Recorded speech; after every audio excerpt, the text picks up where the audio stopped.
and come up with a file name. Okay.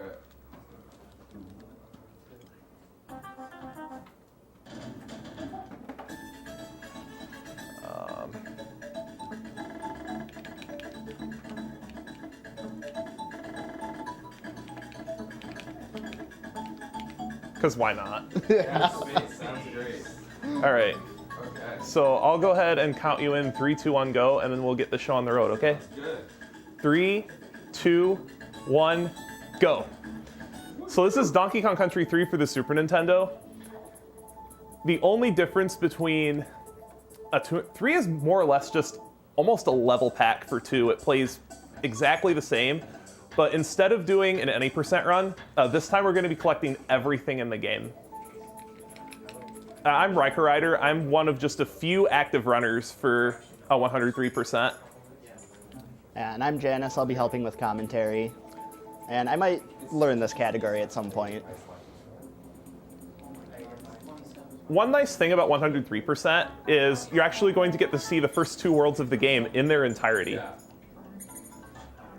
The definition of 103% involves collecting all major pickups and getting the true ending.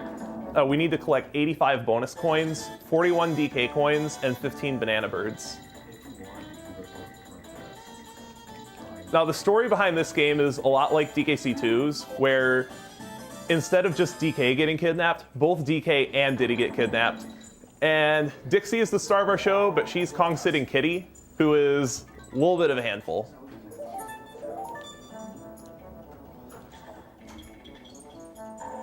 In this game, the fastest normal overland movement is by rolling, so you actually want to be in rolling animation as much as possible, but if you don't cancel your rolling speed, or you don't cancel your roll movement, you'll actually stop and lose all your momentum. This particular bonus stage is new to DKC3. Green bananas will spawn in set locations, but the sequence is random. And they're easily the most maligned part of DKC3. They're also the biggest source of RNG in the run. I want to say that there's about plus or minus 1 minute of variance from green banana bonuses alone. But the first couple worlds are for the most part pretty easy. There's only one difficult boss within them. And we'll get to him a little bit later. A little bit. There's a lot more level variety in DKC3 as opposed to 2. You'll see a lot of gimmicks that are used only once in the game, just in one level, such as this one with the doors.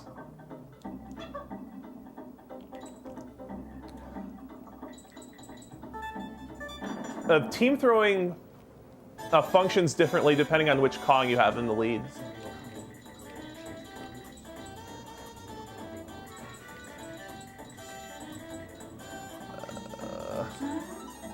Yay, there will be no rioting. I got a 20.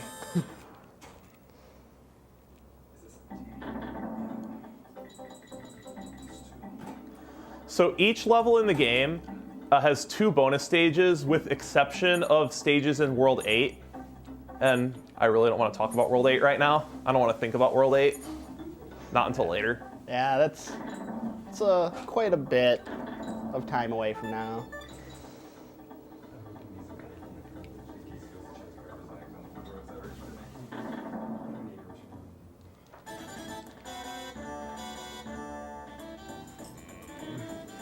That looks scary, but it's pretty free as long as you just jump right away.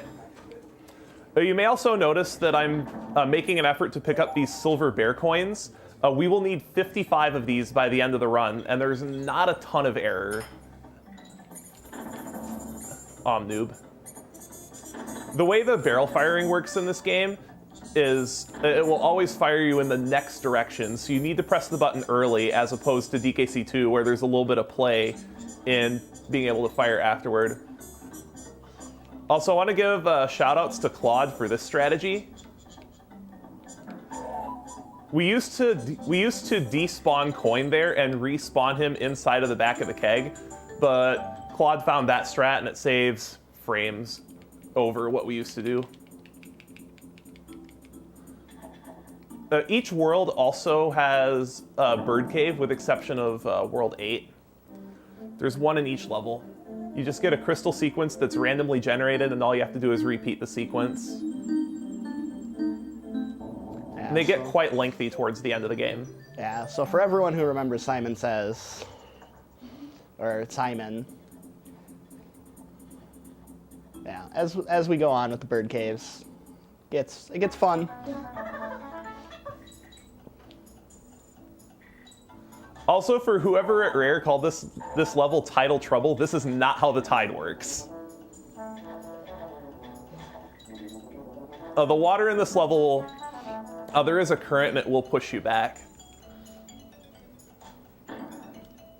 Now, this is our first appearance of Vanguard. If you play this game, you'll learn to love Vanguard. Unlike DKC2.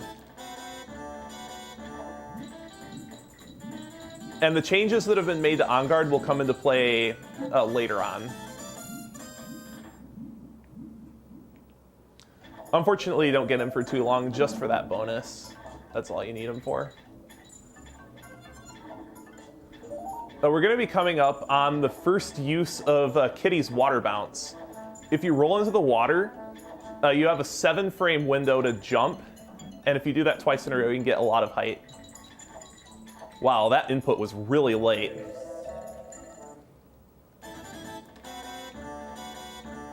If you fail getting up there, you have no way to get to the initial platform you jump from, so you need to die and go back to the midway point to try again.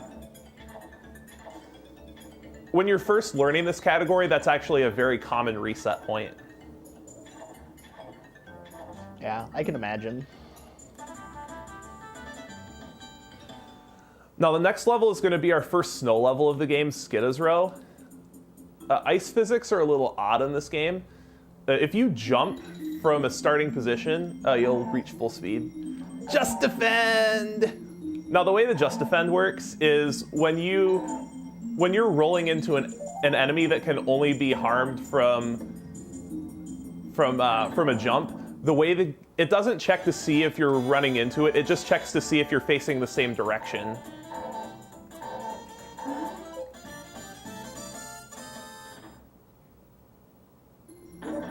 So you can use that to roll into enemies you otherwise wouldn't be able to roll into and gain a significant speed boost.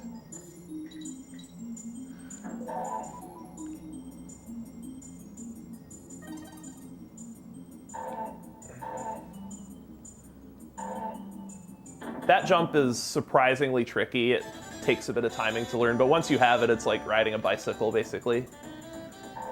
You just know how to do it.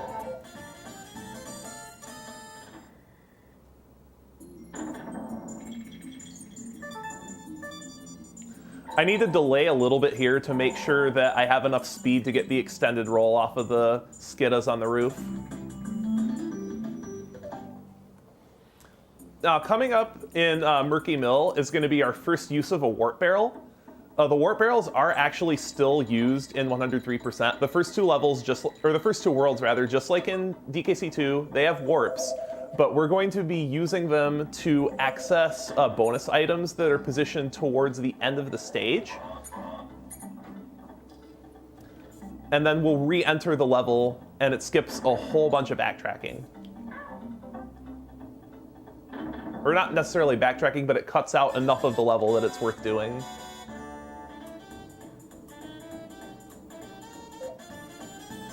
That bonus looks scary, but all you have to do is hold Y and right, and then just jump. It's completely free.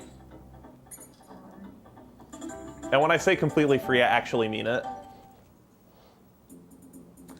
So now that we have the level complete, we have the capability to pause warp out of the level as soon as we have all of the items required for 103%.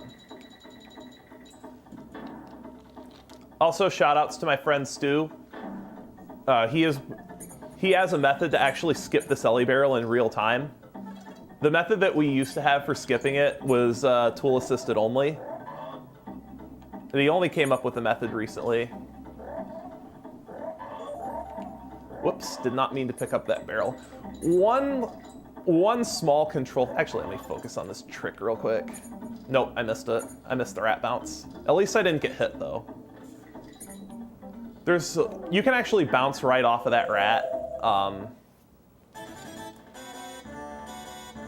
Or bounce off of that rat that's underneath the roving light, and you can save a little bit of time. You're supposed to actually damage boost into this bonus, but for whatever reason I acted like I got hit. It's not a big deal, just a couple seconds. And then there's a DK coin coming up here, and as soon as we pause warp out, if you're or get the DK coin, we can just pause warp out. Oh, my Kong order's messed up because I didn't take that damage boost, so I'm gonna have to do a manual swap here. Feels bad, man.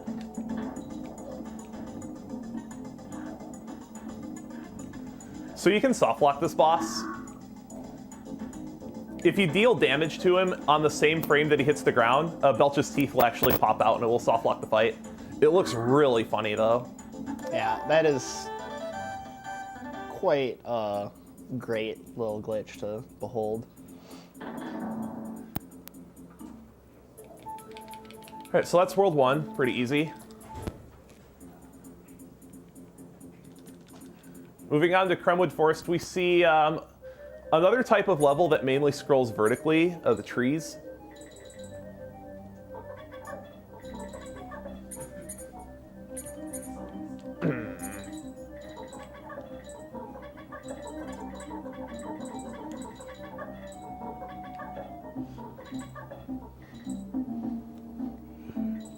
If there's any music track in DKC3 that's kind of lacking, it's Treetop Tumble. It fits the environment well, but it just doesn't sound good on its own. Yeah, it's definitely one of those that's much better in the environment it's in. Okay, I'm gonna opt out of a jump that you can do there. You can jump around that last Minky that's throwing rocks at you, but it only saves half a second, and it takes a long time to get back to the bonus barrel if you fail.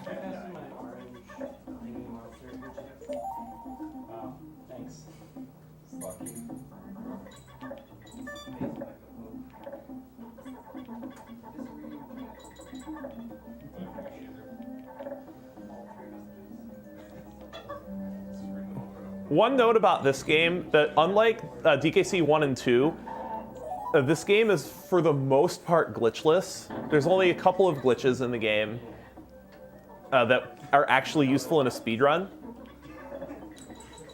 which makes this game great for beginning speedrunners to pick up. It's extremely straightforward, and you can get a decent time in this game without too much effort. Come on. I don't understand what it is about that team throw. Yeah, that team throw can be a little tricky to get. So now with bonus stages, grab 15 bananas, where there are limited spawn points, you want to try to cover as many spawn points as possible and as little movement as possible, which is why you see me changing sides of the rope right as the banana spawns. Because there is a moment where your hitbox is covering both sides of the rope.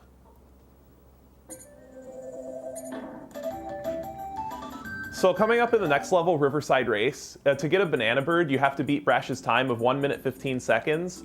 And you're intended to do that once and get all the bonus items in another run through the level, but that's slow. Yeah, might as well just do both at once, right? It's not easy though. No, not at all. I can recover from this.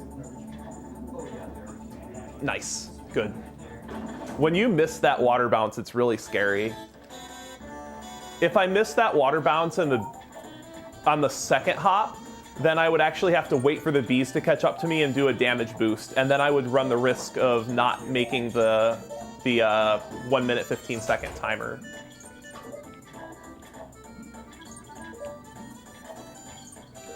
I think this is the first 15 green banana bonus stage that's actually obnoxious, because the way that you would normally cover the maximum number of points is right where the cocoa fish is swimming. I have timed that bonus out once, but that luck was just atrocious. Yeah, that was some of the worst RNG I've seen in that bonus. in a long time. If you're on good pace, you should get a 27XX at the midway point, so I'm a few seconds behind, but as long as I don't screw up too much more, I should be able to make it. We used to grab an invincibility barrel in the lake, but we get to do a really cool damage boost there now. Damage boosting is one of the themes of this speedrun. You will see it a lot. It's just all over the place.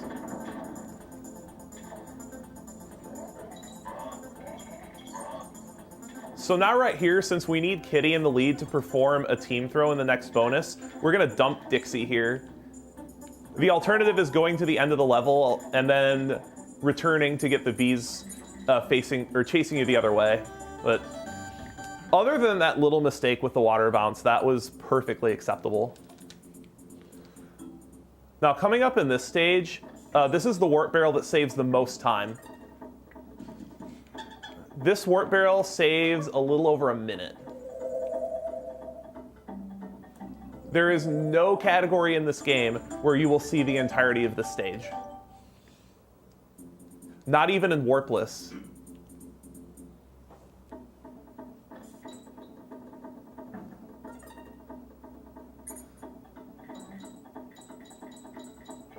So the gimmick of this stage is you have all these sneaks, and you need to defeat all of the sneaks that are inside of the wheels to lower a door meter. There are 2 such doors in the stage. Thankfully, we only have to open one of them.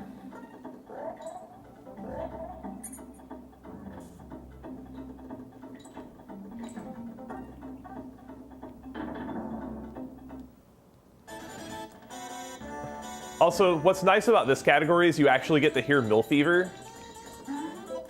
Mill Fever is a great song. I think it's underrated in the soundtrack.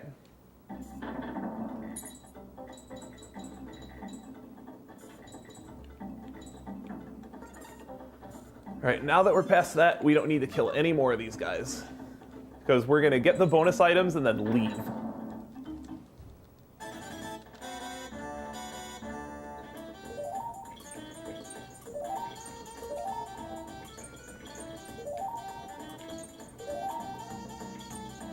An important note about the 2 Kongs is their hitboxes do actually match their respective sizes. So any bonus that has collectibles, you'll actually want to use Kitty if it's feasible to do so. Just because of his larger hitbox, he's more apt to be able to collect multiple rows of items or cover multiple green banana locations easier.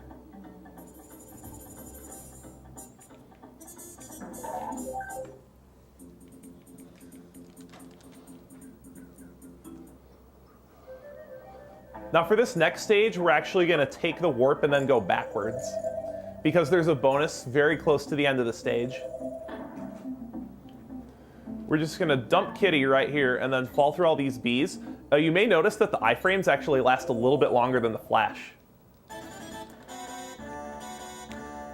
I do miss doing this bonus with Kitty because it was a lot easier. That was clean, I'll take that.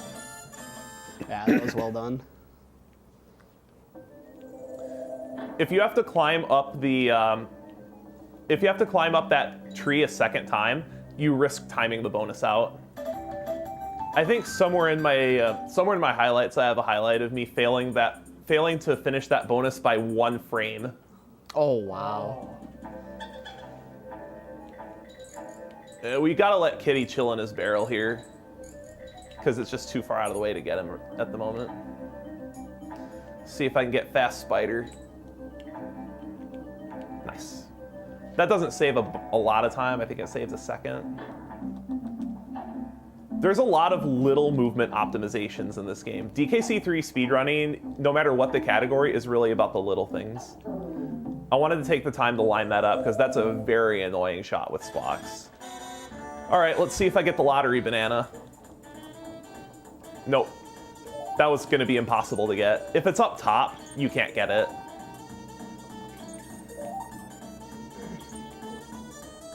Yeah, this bonus is one of the ones where RNG can be really awful to you. There's a lot of variance in this particular bonus stage.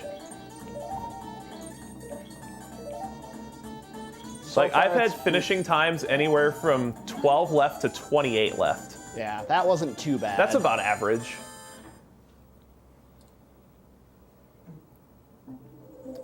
Then the only other thing we need to do is get the DK coin. The DK coin has a really silly quirk with it.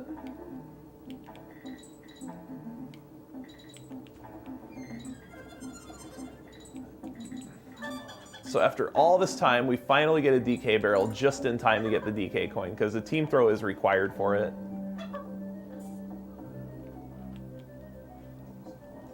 Okay, good. He didn't give me top frame. If coin is in his top frame of animation when that barrel comes down, the steel keg will clink off of his head, and you'll have to throw it again. It's really obnoxious. Yeah, so our race results earlier has made Brash just a little bit salty here. And that's going to open up a bird cave after we finish this level.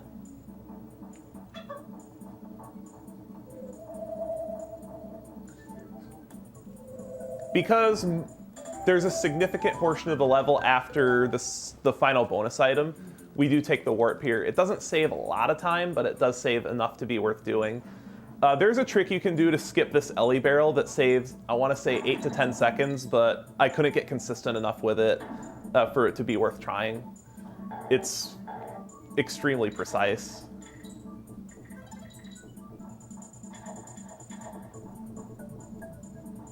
Okay, good. He didn't give me right side spawn.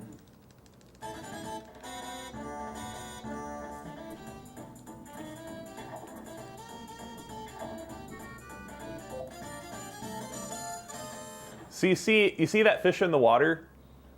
That's Nibla. You will not like him in any of the levels he is in. Do it. That damage boost is mostly to fix our Kong order. It does save a little time, but that's not the main purpose of it.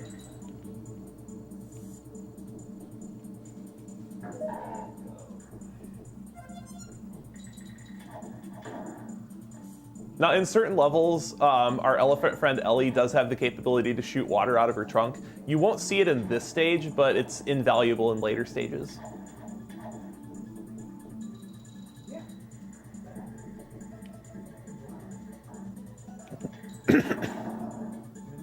I really like the physics of getting into that barrel. Yes, that's the way the game intends for you to do it. If you have the Kongs, you can just swim into it. Yeah, but I mean the fact that you have to actually get more height, because... All right, so after this bird cave, I'm gonna have Janice take over a little bit, because there's a boss fight coming up where I really need to focus.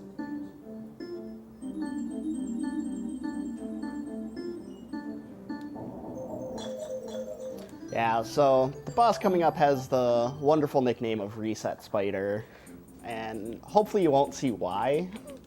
Hopefully not. But he's a jerk. Even casually, this guy's a jerk. So to damage this boss, you have to hit him on the underside with these wooden barrels. And if the barrels contact his claws, it'll break the barrel and you'll have to go back up there. Nice. Wonderful fight. That was basically perfect. Yep. I can't ask for any better than that. Yeah, there's a ton that can go wrong in that fight. And especially with the tight team throws to go and get the barrel quicker. I'm guessing I'm probably right around the 23-minute mark.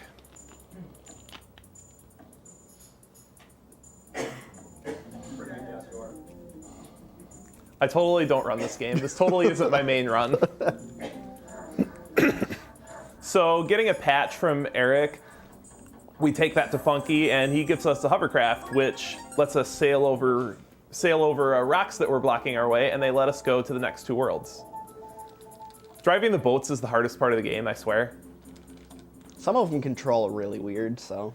Now, Mechanos, we do it third, but this is actually World 4. And you'll be able to see it in the difficulty increase in this world compared to the previous two. There are also no more warp barrels. They're only in the first two worlds.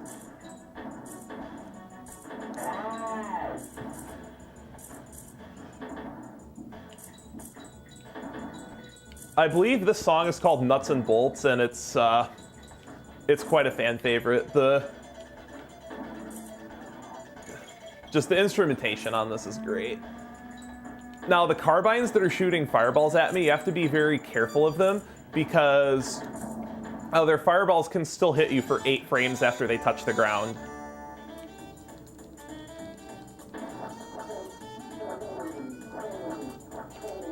Really? I've been doing that in practice all day. Ugh.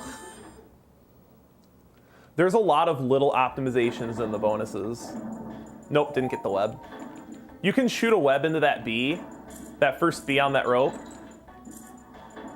But it's incredibly precise. It's very difficult, and it saves a grand total of 1 second.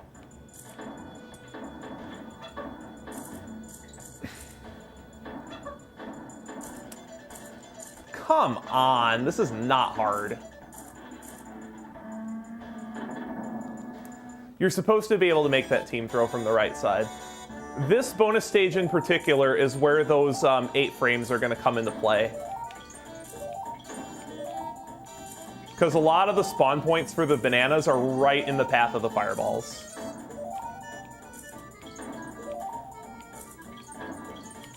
And as a general rule, after you grab a banana, you want to try to return to the center of where the spawn points are so that you're closest to the majority of them as you possibly can be.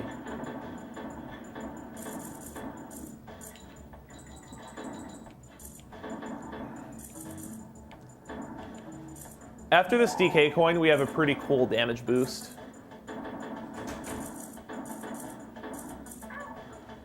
This saves about 6 seconds.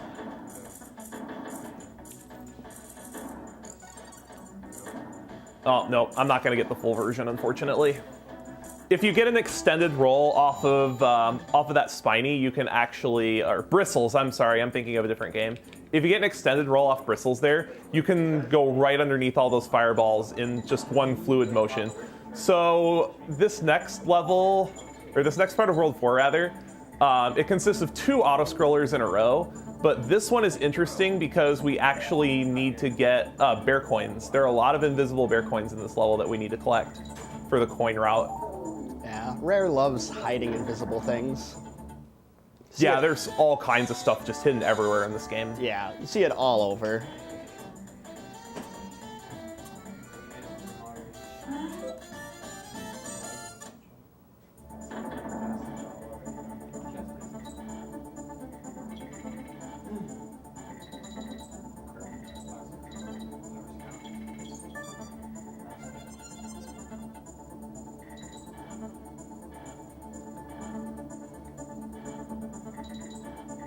I do like that the auto-scrollers in this game are at least fast-paced, unlike the ones in DKC 2.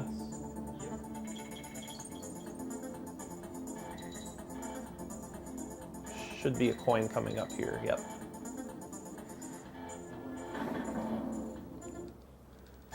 Friendly word of advice, don't run any percent and hundo for a DKC game at the same time.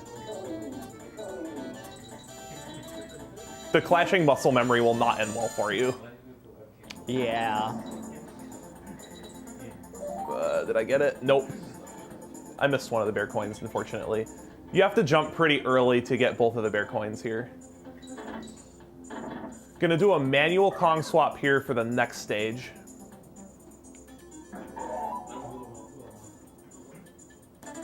Because the next stage has one of the most important tricks in the game coming up. It's called Zip Your Tree. Hopefully I hit it. This looks really cool. I'll just let this trick explain itself.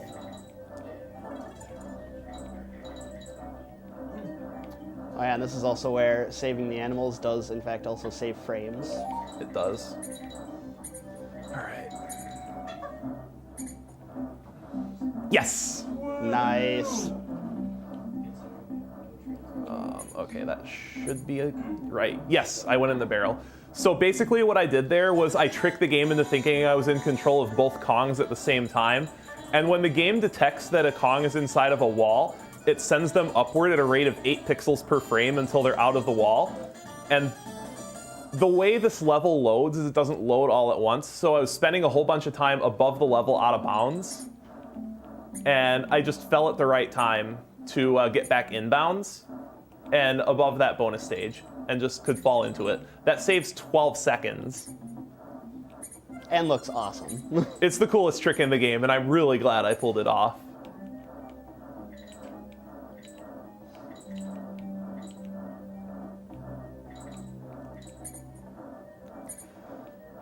So when Janice mentioned about saving the frames and the animals in this level, every time you kill a sneak in this level, it wastes 2 frames of lag.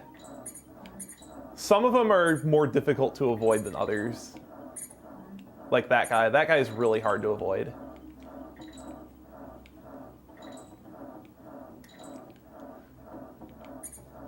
So what I want to know is how much money the Kremlings must have gotten when they stole DK's bananas in DKC1 to hire... Okay. Maybe I shouldn't say things like that in the middle of an auto-scroller, because I almost missed that bonus.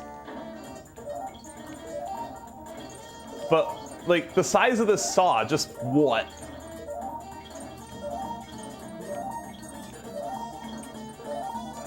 Okay.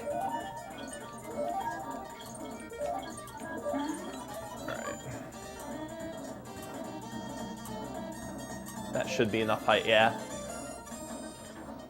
The team throw there just lets me get to the bonus coin a little bit faster. Now, coming up for the DK coin, I do have an audio cue I need to listen for, so I'll need a little bit of silence here.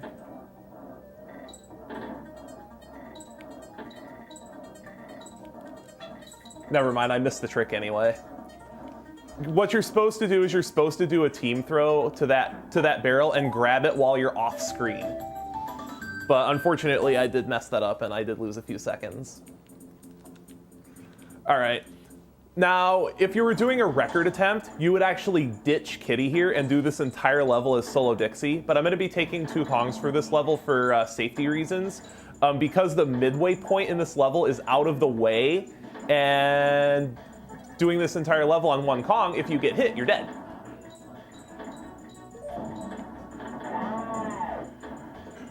But if I was doing any kind of personal best attempt, I would do this with 1 Kong. At least at the level I play at now. So this is our first use of shoes in the run.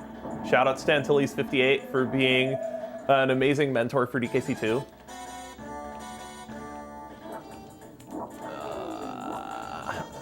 I'm gonna wuss out of this.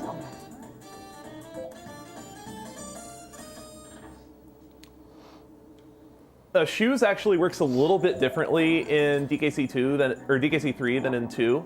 The instant web platforms, you can no longer press L and R on the same frame to make the instant web platforms happen. You have to wait at least 1 frame between pressing L and R, and it makes transitioning between DKC2 and DKC3 very difficult.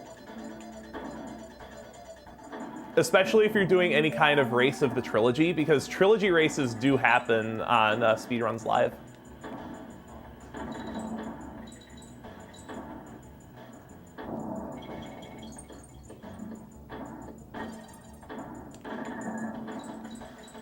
Another advantage to having solo Dixie, and the reason why we do it, is because in order for any of the barrels to change direction where they fire, it needs to wait to load both Kongs into the barrel.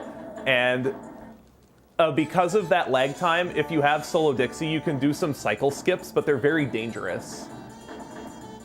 They're difficult and dangerous because if you get hit, you're dead. Another reason why I'm taking 2 Kongs in here is to try to avoid dying from the invisible rope glitch. It's something that's exclusive to you. Okay, good.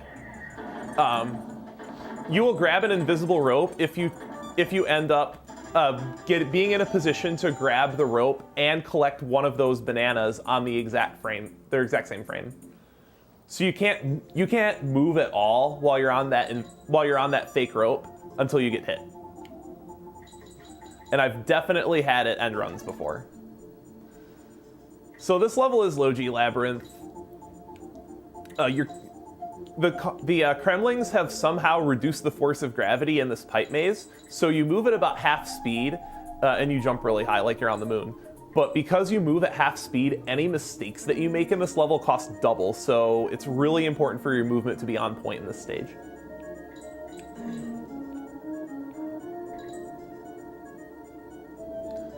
We're going to take a damage boost here to get into this bonus stage. Hopefully I can get this in 5 jumps, because that's what's optimal for RTA. I am still convinced that it is possible to get this bonus in 4 jumps on a task.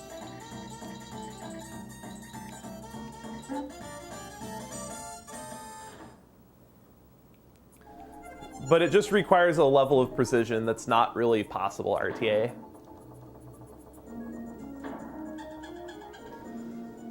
So you might remember Quox from DKC2, the midpoint parrot. In this game, he's a little Quox is a little better because he can fly. Let me line this up real quick. D-pad, can you please cooperate? There we go. I've been just having issues with my D-pad registering diagonals when I don't want it to, which is really annoying for lining up that trick because you need to fly straight up between those Bs. It's the closest thing you'll get to Vine Clip in this game. We don't do the actual trick called DKC3 Vine Clip in 103%. We do it in any though. What is with this D-pad registering diagonals? Can you stop, please?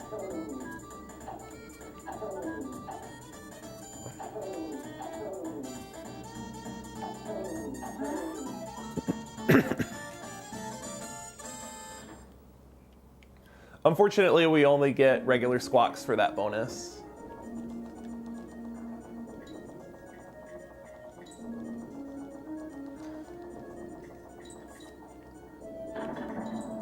Now, I'm going to take this part a little bit carefully because I need to get squawks to this sign to turn him into the steel keg I need to collect the DK coin.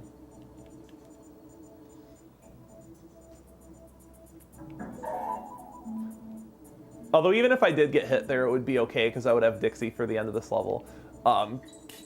It's faster to have Dixie at the end of this level, but if you have Kitty in the lead, it's not worth swapping Kongs because the time of the Kong swapping animation is also doubled because of the low gravity. So overall, I would say that's a pretty solid stage. So the next boss fight coming up, I can gain or lose a lot of time on this depending on how many cycles I get. So I'll have Janice explain the mechanics of this fight as well. Yep, so this fight, the boss has 6 HP basically, divided into 2 phases. Each hit normally takes about 12 seconds, so what he's going to do is he's going to use team throws to hover in midair and try to get multiple hits in per cycle. Optimally, he'll want to 2-cycle this boss. Each cycle he skips, this is again, really, saves about 12 to 15 seconds. Really weird positioning. No, I didn't get it. I lost too much height, and I got hit on the way down, so now I have to... So now, unfortunately, I'm going to have to do 1 hit at a time, which is really, really slow. Or I can just die and try it again, sure. I don't know what happened there. I went right through that blade. I must have jumped too early. Yeah. All right, let's try this again. I have not died on this boss in a long time. Death is not the threat in this boss, normally.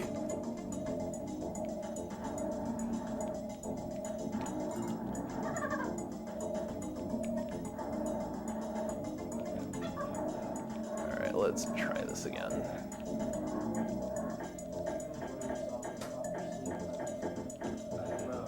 I lost too much height. Like every frame that every time that you drop, that you're not pressing the button right away, you drop height. So I'll at least get another shot at it. I'm too far away. Yeah. Yeah, unfortunately this boss is quite a bit of a jerk. This is the second major reset point of the run. Like if you don't get at least a 3 cycle, it's generally a reset. There's a 3 cycle after what, 3 tries? Yeah. At least you got a good recovery on it on the second time. At least, yeah. It's ugly. So from Chaos, we're gonna get one of our 2 skis. The other ski is in World 3, Cotton Top Cove. Well, it's World 3 casually, but we do it second. Chaos is the big reason why we do Mechanos first. Because the stages in World 3 are generally easier. And the boss is a lot more laid back. Yeah, just a little bit.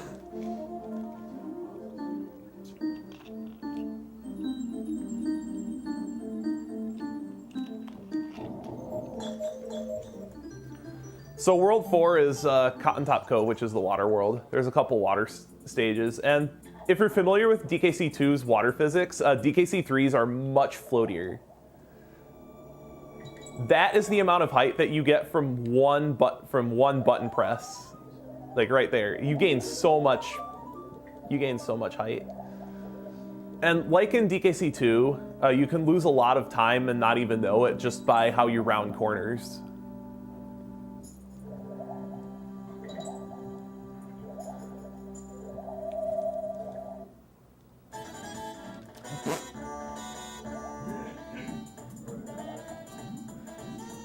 I was apparently not mashing through the bonus intro.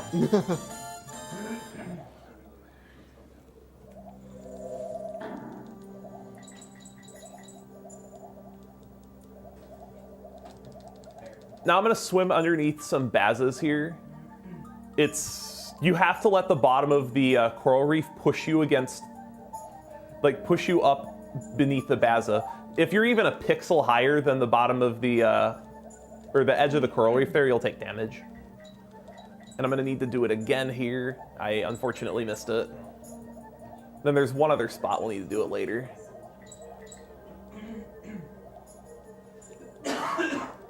Right up here. Cool. I'll take 2 out of 3. Yeah, not bad at all.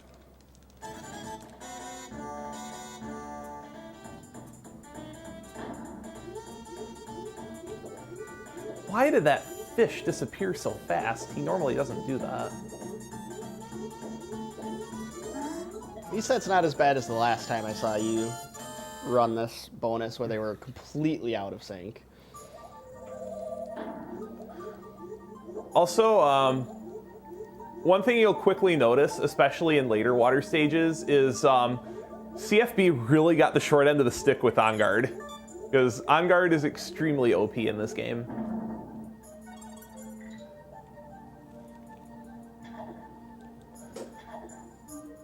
In the water stages, you don't even have to look for coin. He's just in a cavern by the goal flag.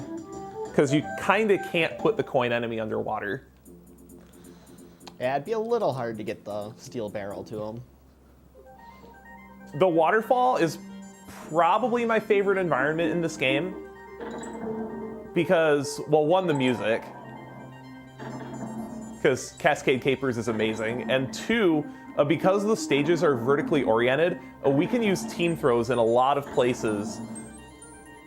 Team throws and damage boosts to skip big chunks of stages.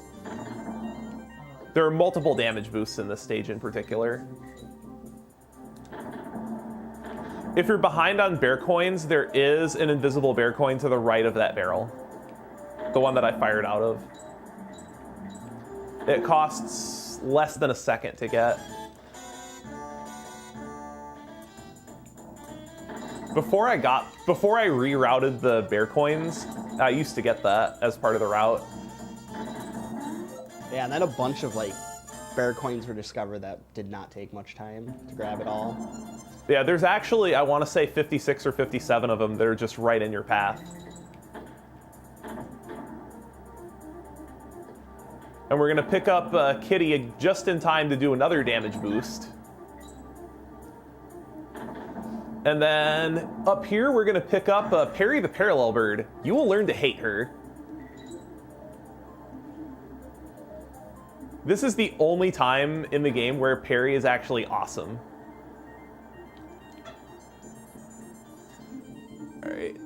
All right, bonus, please be nice to me, thank you.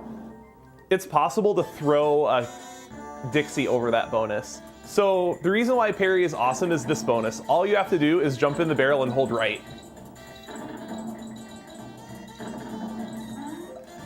If you lose Perry, costs a lot of time. I've had to do that bonus as solo Dixie, and it's a good 15 seconds slower.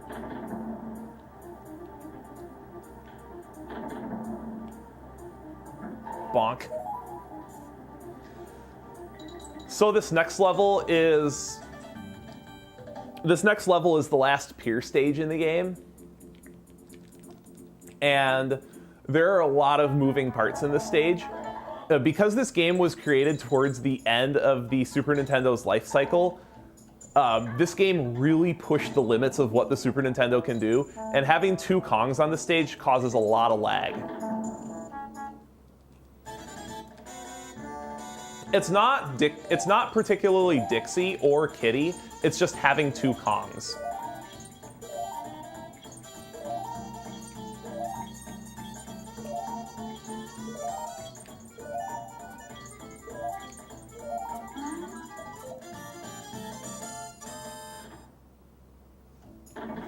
So we're going to be doing pretty much the entirety of this level as solo Dixie. So Kitty is just going to chill in his barrel for a while. There's actually a roll into the water that you can do to get to that barrel faster, but it's really position dependent. And there's a lot of little stuff that I still need to improve about the run.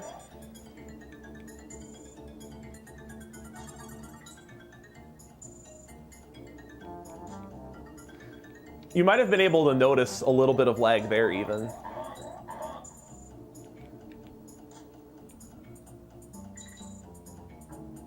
Whoops.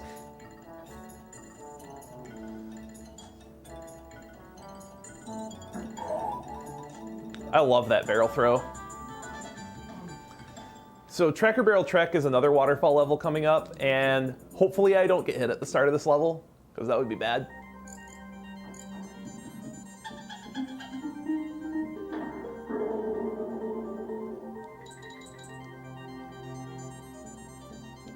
I don't think I need that bear coin, but I'm going to pick it up just in case I get behind.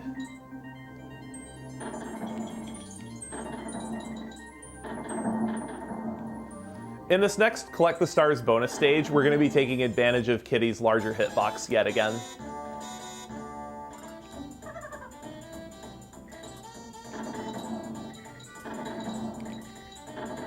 Sweet.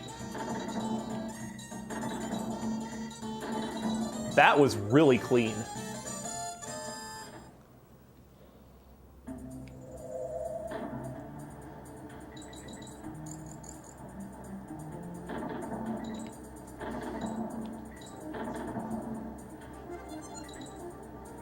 So we're going to be coming up on Ellie in this stage.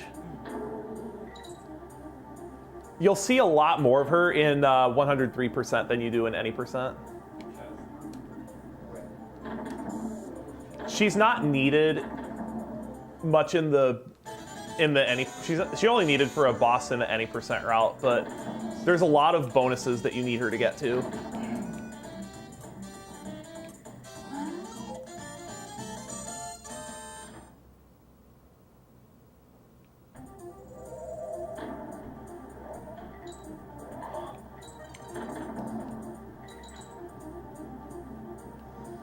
Let's load up on water here. Those shots are a lot harder than they look.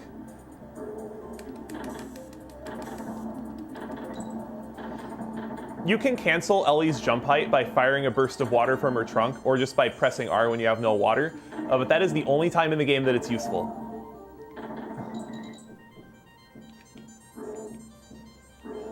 This is the reason why you need Ellie, because Ellie turns into the steel keg that you need to get the DK coin.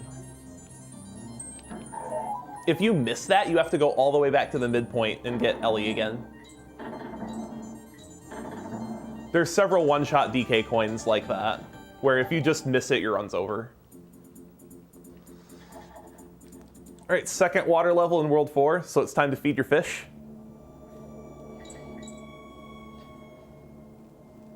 Yeah, this is definitely where you'll learn to hate Nibla. Nibla has 4 colors: blue, purple, red, and orange. And if Nibla turns orange, you will lose a Kong.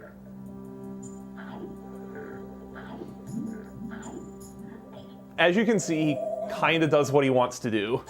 Yeah, he'll randomly decide if he wants to eat something. It's not actually random, but it really feels like it. It feels like it. But it's definitely not random. There's a rhyme or reason to it, and it's just manipulating his position is very difficult because he kind of bobs in circles. Oh yeah, who was the intern at Rare that thought of this bonus?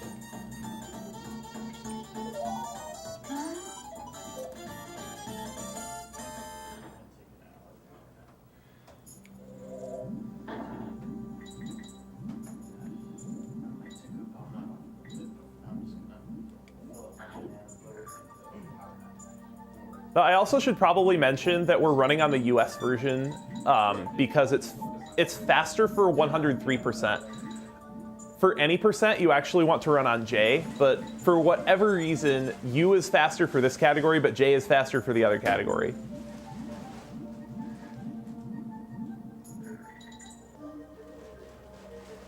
The way we have Nibla routed, he will always turn red there.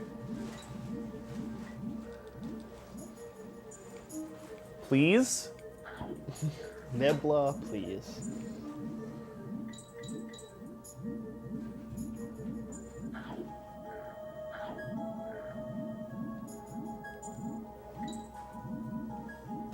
I've also had like Nibla disappear from this level off screen until he turns orange, and then he just decides to go through all the walls and just chomp your Kong.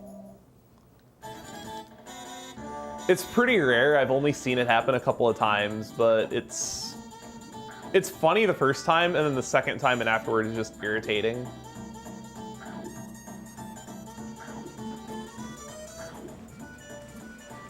I will say I do like the creativity of this bonus. Yeah, absolutely. Aw, I missed the 21 by frames.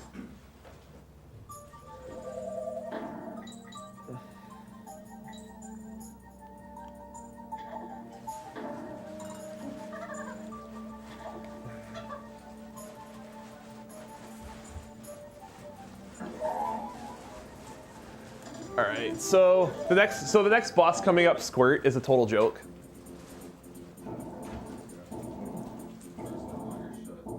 It's probably the easiest. It's the easiest boss in the game, in the speed run. Yeah, this boss can definitely be a little bit annoying casually, but it's still not that bad. Because we have a really nice visual cue for this boss. If you line up Ellie's trunk with the waterfall, you'll be in the perfect position to do that.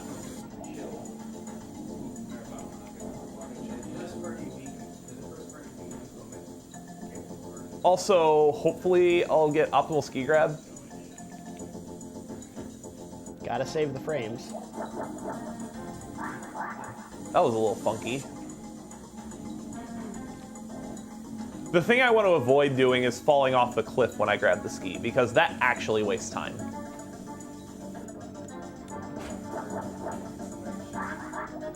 I did not get optimal ski grab. So I'm guessing right now I'm at about a 53. Almost exactly on 53.08. That's scary. I totally don't have like 300 attempts at this category. So now with the 2 skis that we got from Worlds 3 and 4, Funky is going to make us a new boat that can ascend waterfalls and take us up to the mountains, World 5. World 5 is where the game starts to ramp up in difficulty.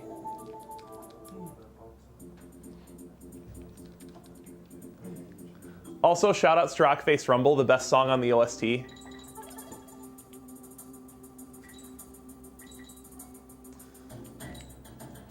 Oh, I actually made that. I'll just do a Kong swap in the bonus, because I don't want to do this with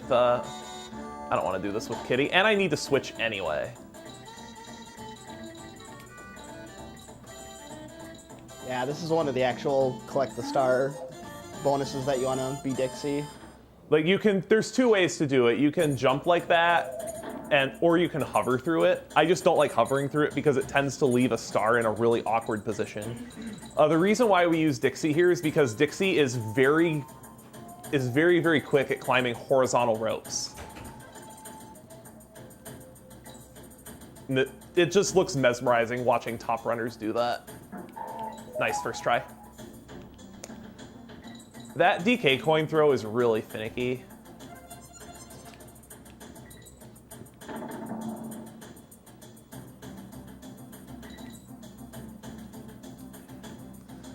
Now this bonus coming up here, I want to say this is the last bonus I found my first time through the game.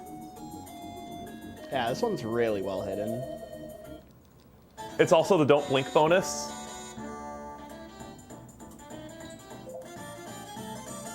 I told you don't blink, it's already over.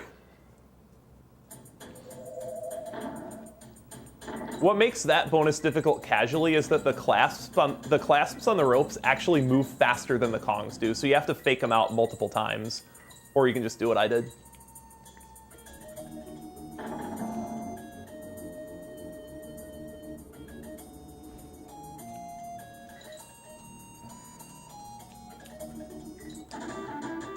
Overall, I'd say that was pretty clean. All right. Time to go back to Auto Scroller Alley for another sled level.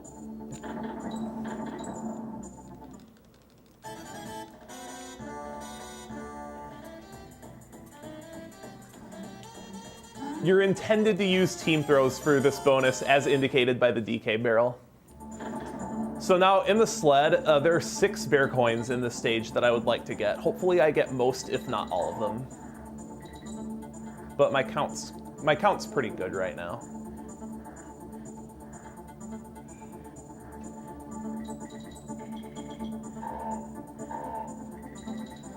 You don't want to hit that beetle. If you hit that beetle, you actually have a 3-frame window to escape that pit.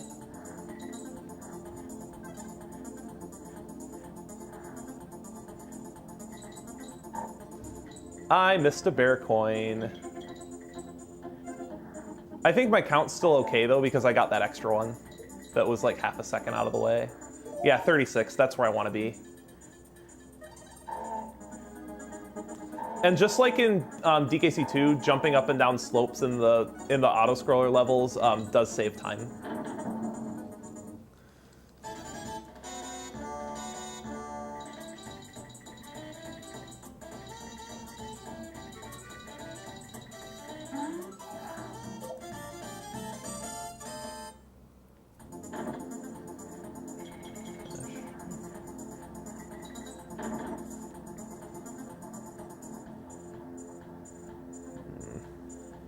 Do I want to go for swag drop in the next level? You know what? This run is on good pace. I don't want to. So we're coming up on barrel drop bounce or run killer number 0. This is probably the level in the game that has the biggest spaghetti potential. If you stay on script, it looks really nice, but it can be really, really good or it can be really, really bad. Yeah, I'm not going to go for a swag drop. I'm just going to do it the normal way. That's another strat that was developed by the Claude. Yeah, you had this really precise drop from right above coin. If you're familiar with the neon jump from Mega Man X2, it's the exact same inputs. Yeah, and then that setup by throwing to the right was found and made that a lot easier to grab. It's only 4 seconds slower than first try swag drop.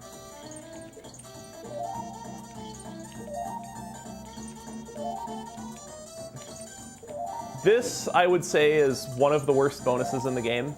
Yeah, this one is awful. It can give you terrible changes. Not just the patterns, but one of the spawn points shows up right behind the timer. There's a lot of lag. And I've definitely had dropped inputs before. But The actual level itself is one of my favorites to do speedrunning wise because of how much team throwing you do and how much time it saves. I need to do a little camera manipulation here to make sure I don't despawn that barrel.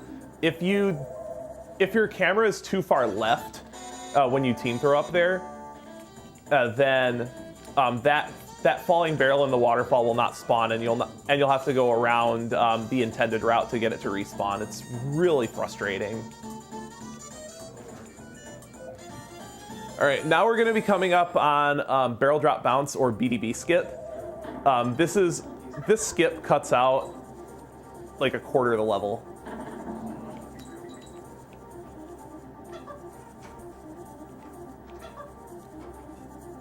Yes! Nice. First try. That saves 25 seconds. That's actually one of the more precise tricks in the game. But this next level, Crack Shot Croc, has the greatest potential for death. And has a fantastic bonus later on. Oh yeah, absolutely. Although this level is actually called Purple Strawberry Milkshake Factory. Shoutouts to Mr. Zara the Mant.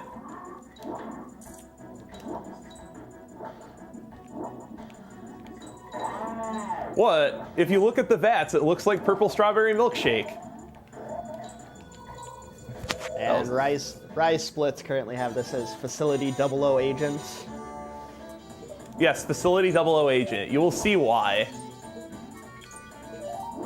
It has easily the coolest bonus in the game. Not this one. Yeah, this is just a boring grab the bananas. Yep, just... The best way to do that is just find a height where you can collect all three rows, because they spawn in 3 different rows. I would say this is the Web Woods of DKC3. It's a lot of the same stuff, except you actually have solid ground to stand on. Good. That jump is scary.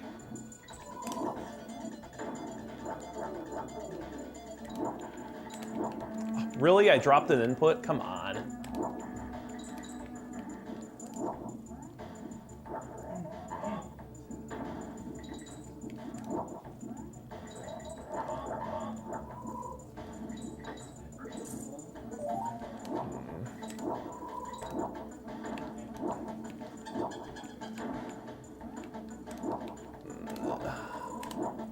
All right, this is the bonus we were talking about. In this bonus level, you are the Crack Shot Croc, and you have a license to liquidate. Yeah, this has to be my favorite bonus.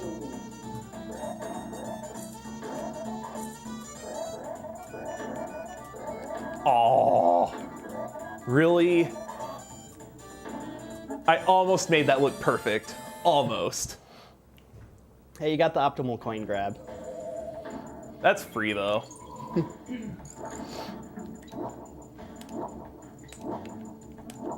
I didn't do the right strat for that.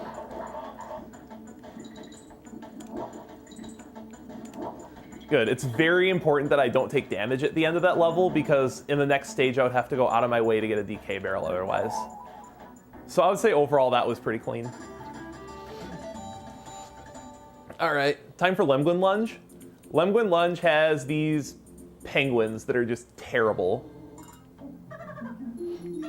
Worst hitboxes in the game. Oh yeah, they are awful.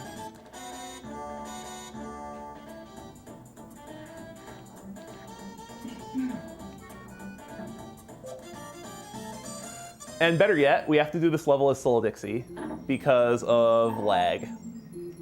Yeah, So as you can imagine, all the snow effects. It's actually not the snow effects, it's the sprites. Yeah. There's a lot of sprites. You can even tell a little bit of lag with just Dixie.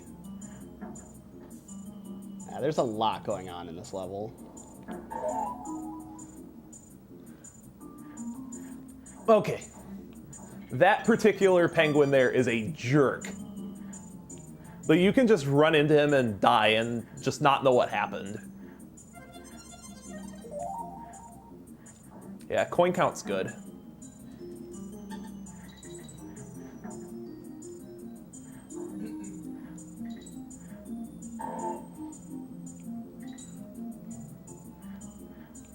All right here. You don't want to hover to try to align, because even if you have one Kong, if you're hovering there, it creates a lot of lag. Yeah, you could even see a little bit of it without the hovering. I used to take 2 Kongs through this level for safety, and like lining up that bonus entry is just terrible. I am gonna grab Kitty here though, because this part of the level is really dangerous.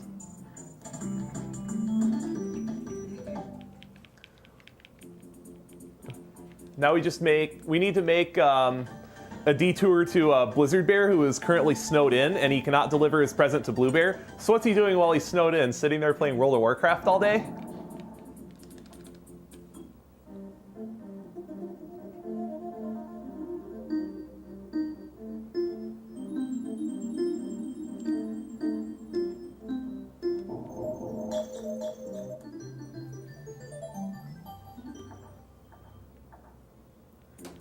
All right, so now we're coming up to Bleak. I think this is the only real RNG boss of the game. If Bleak spawns in the lower left corner, you can't hit him.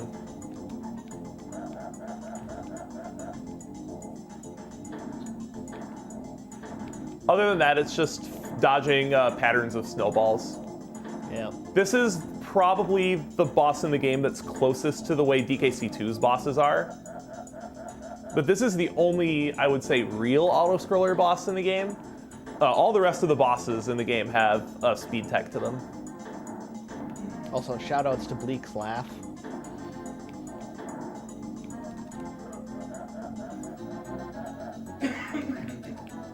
Hey, he cooperated for a change, because he throws 2 quick snowballs and retreats, and if he can bounce from side to side and just waste 10-15 seconds with nothing you can do about it. I've had that happen to me on PB pace runs a lot, and it's frustrating.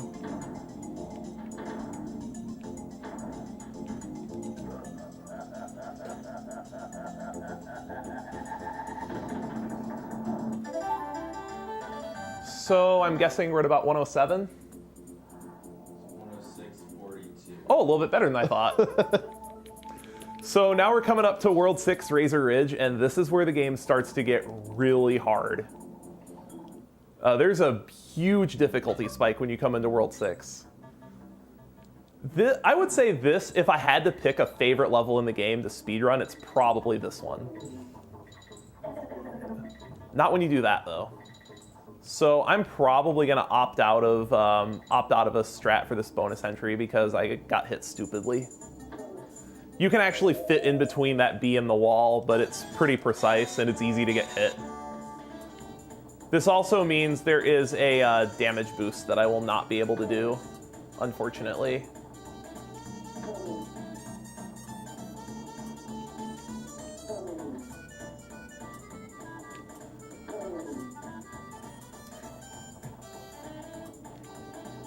The order that you kill the first 6 bees in doesn't matter, so long as this bee here you kill last. That was not very good. I should be getting a 31 in that bonus.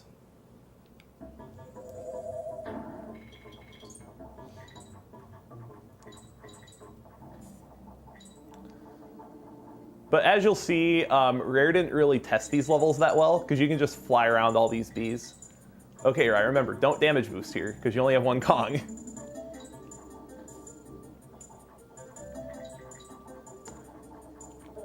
This is also one of the most punishing levels in the game to die in. Shouldn't need to pick that up. There's also an invisible bear coin in the corner there if you're behind. It costs 1 second to get. It's a really nice backup.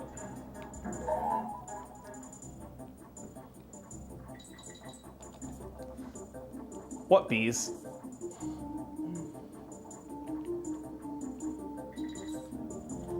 Yeah, they just didn't test the amount of space that these bees took up. Not really. Which is really odd because everything else about this game is pretty robust. All right, let's line this up. Nice. You don't have a wall to line up with there, so you kind of have to eyeball it, and it's not the easiest thing in the world to do.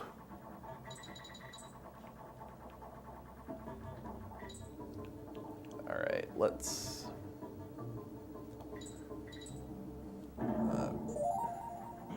Okay, good. I've had that copter troll me before. That particular copter has a really weird hitbox. It's really important that I keep Kitty for this bonus though, not only because of team throws, but because of his larger hitbox. Yeah, this bonus as solo Dixie is one of the worst. I've lost runs to timing this bonus out as solo Dixie, but especially if you have two Kongs, it's not a problem at all. Remember to switch Kongs, because we want Dixie in the lead for the next level due to her smaller hitbox.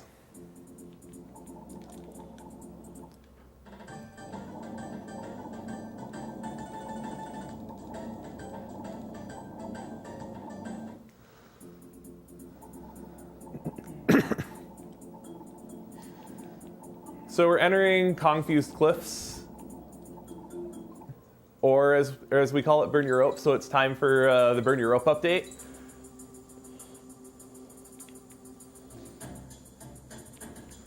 So what is the burn your rope update this time, Rai? The burn your rope update is that this run is going extraordinarily well so far. You can't really say too much. You can't get attracted too much to any individual run though. Not until after World 8 though, because it's the end of the game. And this level definitely drives casuals crazy. I remember burning through all kinds of lives on this level my first time through the game. Some of the patterns they throw at you are really crazy.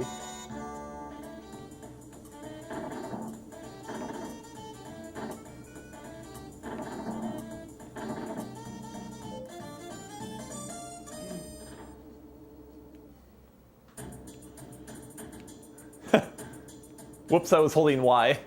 There's actually an invisible barrel that's supposed to shoot you out to the right there, but for whatever reason I was just holding Y.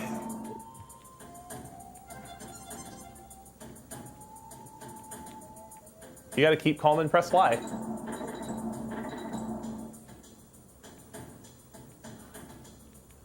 That's the secret to DKC, is press Y.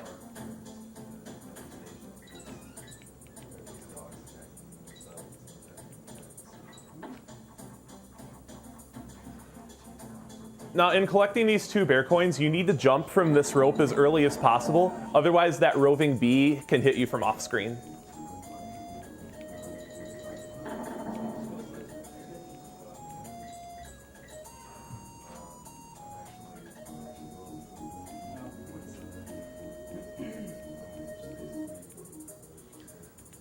This particular B section in general drove me nuts my first time through the game. I probably burned through at least 15 lives on that part alone.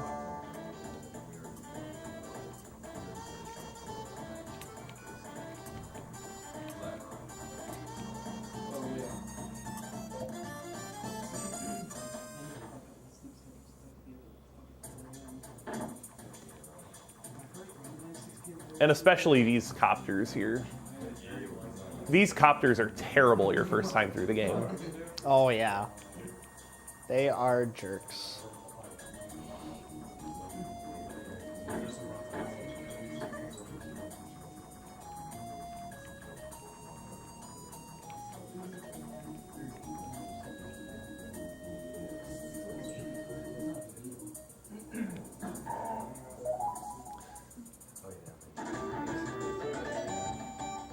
So now we're coming up on Floodlit Fish, the last water level in the game, and I apologize in advance if this level looks really dark on the stream. Man, even on this TV, it's a little darker than I'm used to. I can still see, it's just a little darker than I'm used to. You're supposed to use Gleam and Bream over there to light this level up, but there's a problem with that, it's slow. Now, the reason why On Guard is so OP in this game is as long as he's in a stabbing motion, the only thing that can hurt him is a Lurchin that is at most 1 frame of animation away from being fully closed.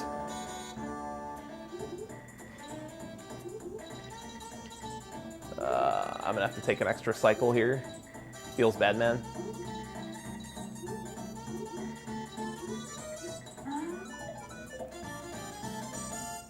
You would be surprised the amount of time that's been spent into optimizing these bonus stages.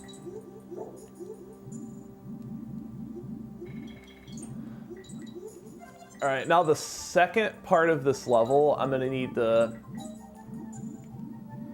I already messed up the cycle, so now all the lurchins are off. There's a way you can get through that quickly with using timed releases of the D-pad. Because if you charge full speed through those lurchins, you will take damage. It was very obviously designed that way. All right. That's the first one. And the second one. That was perfect. That's exactly how that should look. Losing a Kong earlier in that stage makes getting into this bonus very nerve-wracking. Because the way you're supposed to do it is you're supposed to time a supercharge through those two lurchins, but it's just easier to do it that way, frankly. All right, I need to make sure I'm underneath that reef, because if you're on the wrong side of that reef, the no on guard sign will still be loaded, and your Kongs will go flying upward right into a lurchin. And if you have one Kong, you're dead. And I have the correct Kong in the lead too. So we're coming up on Pothole Panic, or Animal Antics, the movie, the game.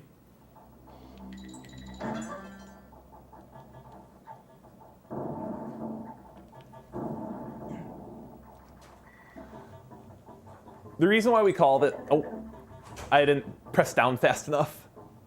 So I'm gonna take my time on these birds because I've had issues with Squawks' ammo Squawks' ammo hitting the ceiling before it hits the booty bird, and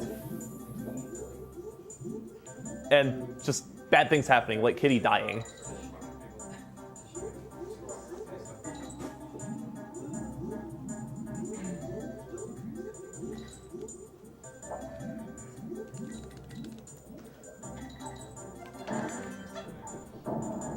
The reason why we need to pick up Ellie here is because she's very important for entering this next bonus. That's okay, because she's going to land in the water right down here, and I can pick her back up. The way you're supposed to avoid that is by slowing down ever so slightly before entering this area of the stage. So we like to call this the Yoshi bonus, because Ellie takes the role of Yoshi for this bonus.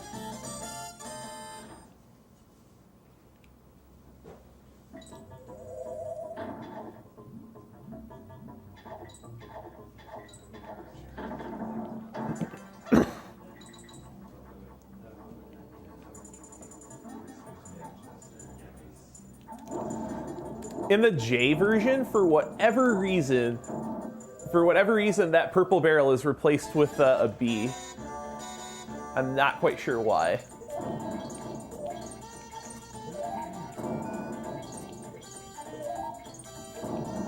I believe the purple barrel explosives follow the same 8-frame rule that the carbines do from all the way back in World 4. Where the explosions are active for 8 frames before they no longer have a hitbox.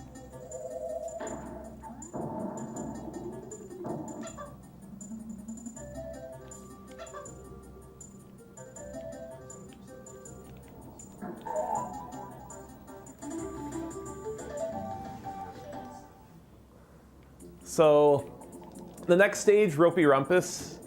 Thankfully, in 103%, we do not have to do the 2-1 jump. Instead, we get to do the damage boost that used to be used in any percent, and it's freaking cool.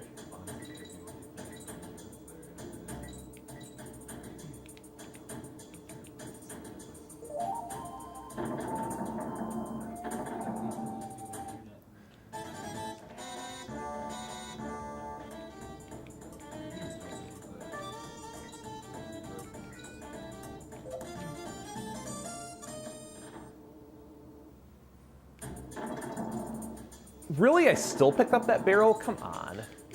So what we're gonna do is we're gonna just run full force into this B, hold jump, and you can grab that rope. and it cuts out a good chunk of the level, saves about 15 seconds. I want to say this was the last DK coin that I found, was this one. Because there's no real indication that there's anything down there.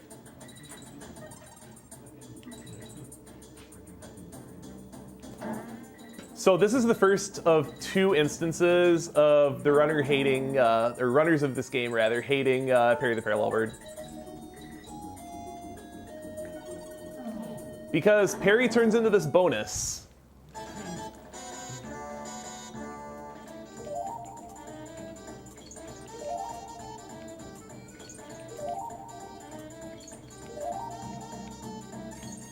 This bonus is not easy, and if you fail it, you have to do the entire level over again. Yeah, because you have to go back and grab Parry. This bonus can give some terrible RNG variants, too. That was pretty good luck, actually. That one was good, yeah. All right. So, Barbos. Barbos. This guy is a real jerk. Yeah, she walls casual players just to no end. So, in this fight, I'm going to swag out a little bit and go for the optimal strat. So the optimal strat here.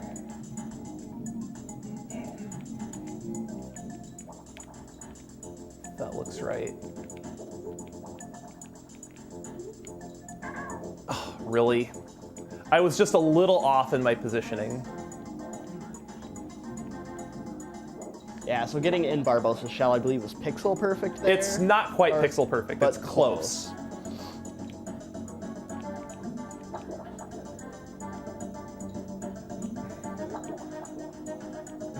But I at least got 1 quick hit, which saves 4 seconds. If you do the fight optimally, it saves 8, but it's All in all, a really good Barbos hard. fight. It's really hard. It takes hours of practice to learn that.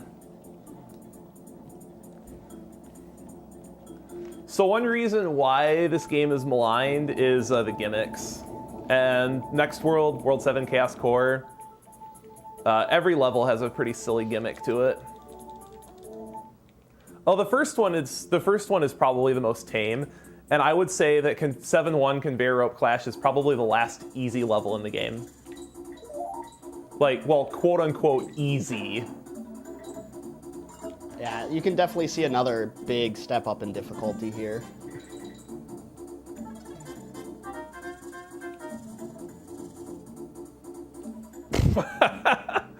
That was a little close.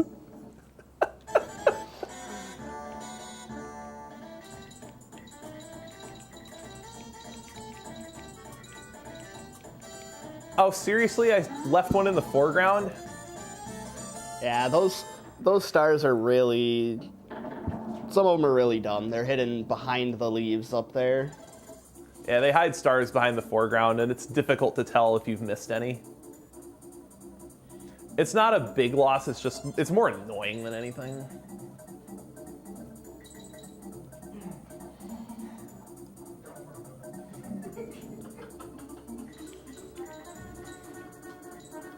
This bonus we call the any percent bonus barrel because you actually have to make an effort to dodge it when you're doing any percent.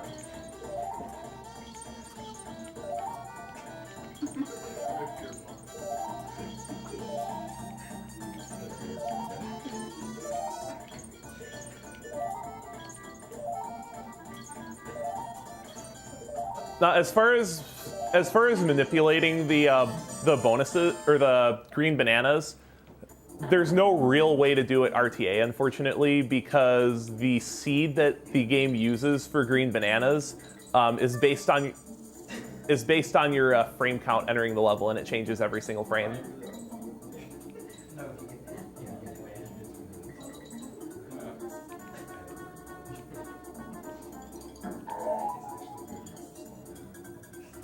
That wasn't terrible. It was a little slow in spots. But now it's time for RNG Caverns. Oh yes, these barrels are awful. Yeah, they're white. Yeah, there's these white barrels everywhere in this level. We all hate them because they're random. And in the first bit of this level, it's very important that I keep 2 Kongs because I'm going to need the team throw into the first bonus. I'm going to hold up on that. Oh, Crumple is also a big pain in this level. Crumple is the big blue buff guy. He's pretty much DKC3's answer to Crusha.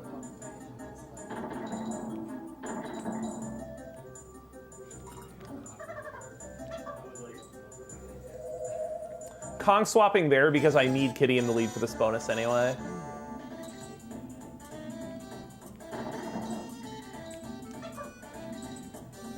Aw, you jerk. I missed one up there too, and I'm not sure I can get it. Oh, I can get it with a team throw good. Early.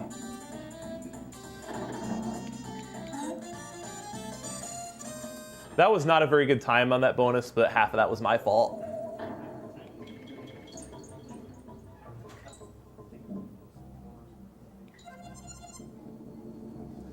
That midway barrel I would also normally not grab because it's out of the way.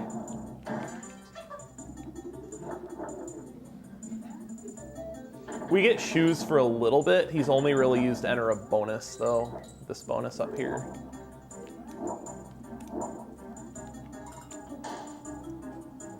And also, Charm, before you mention it in chat, this bonus is not free. Don't go around telling people this bonus is free, because it's far from free.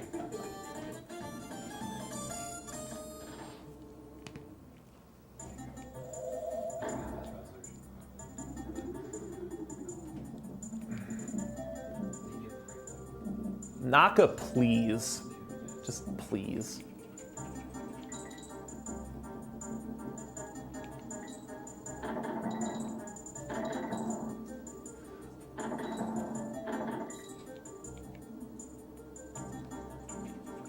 Too late.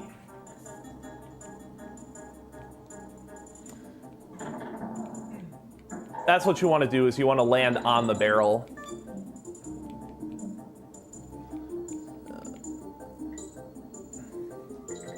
All right. I would say overall that was probably below average luck.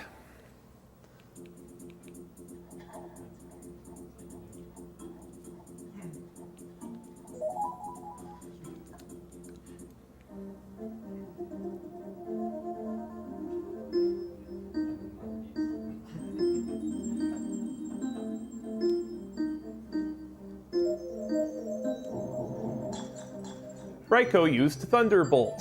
It's super effective. To earn Fainted.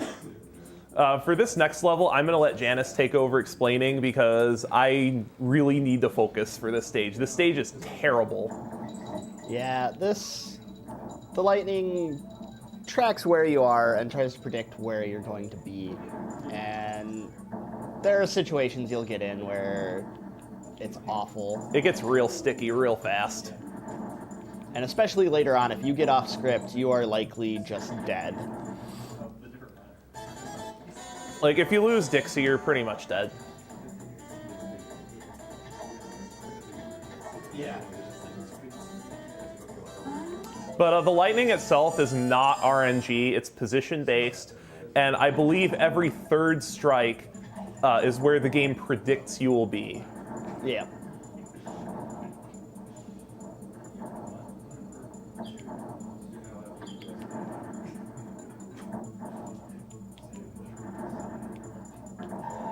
You need to be very careful with picking up that DK coin in particular, because if the lightning strikes your steel keg, you have to die and start the level over.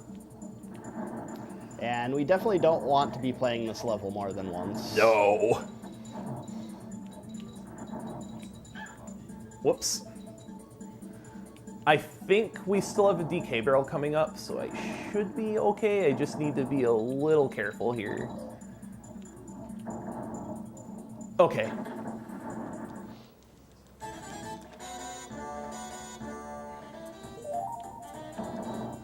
Except in this bonus, the lightning strikes are actually random. Yeah, this bonus is a lot of fun. Random bananas plus random lightning equals not a fun time. Not particularly.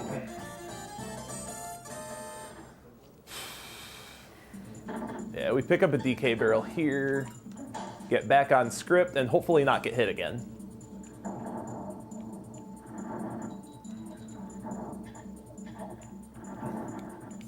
Also, if you're in the water, when lightning strikes it, you will get electrocuted.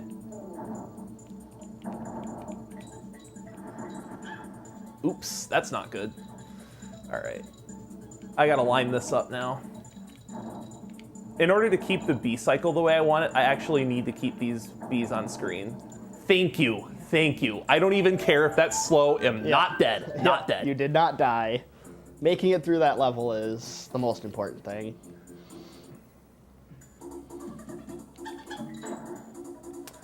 For Coin Dozer Clamber, we also want Dixie in the lead. Just try to complete this level as Solo Kitty. Just try.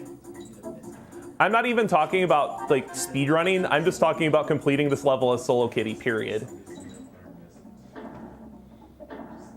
I think I've done it once. Yeah, you pretty much just don't ever want to be Kitty here. Because you know all those DK coins you've collected? Well, Coin apparently has friends in the underworld, and he kind of contacted them, and they all want Dixie and Kitty dead. And these Coin Dozers have really wonky hitboxes. If you hover into them from a wrong angle, you can actually clip inside of them, and then what will likely happen is you'll get shoved out of them and get knocked into a pit.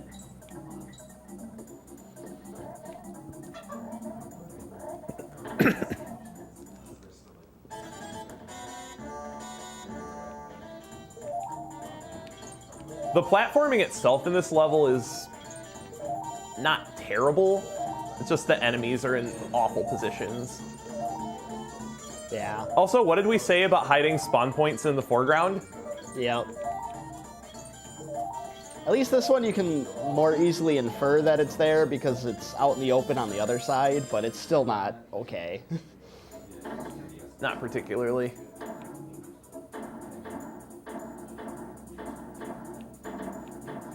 I thought Coin would know better after we did this to him in Blazing Bazookas, because that's the exact same method. All right, end of this level is a little bit tight.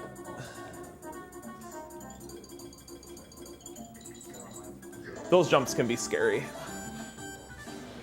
So the final underwater level in the game, Poisonous Pipeline. You may be wondering what the gimmick in this level is. As long as the two Kongs are in the water, your left and right are reversed. And even if the left and right in this level weren't reversed, this level would still be hard.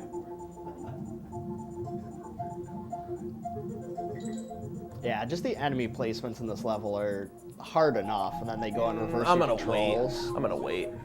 You can slip in between the cocoa fish and the lurchin without waiting, but I didn't like my vertical positioning at all.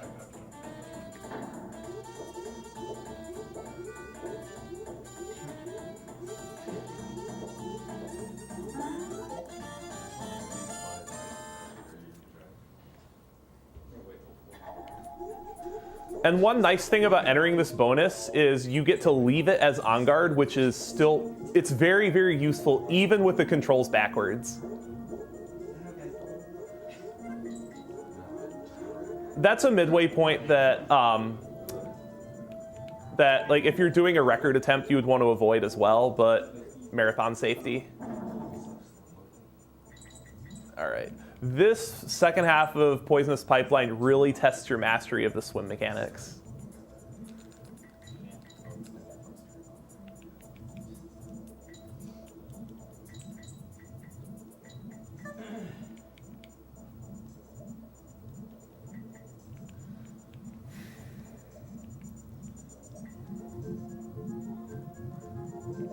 That should be good. Yes.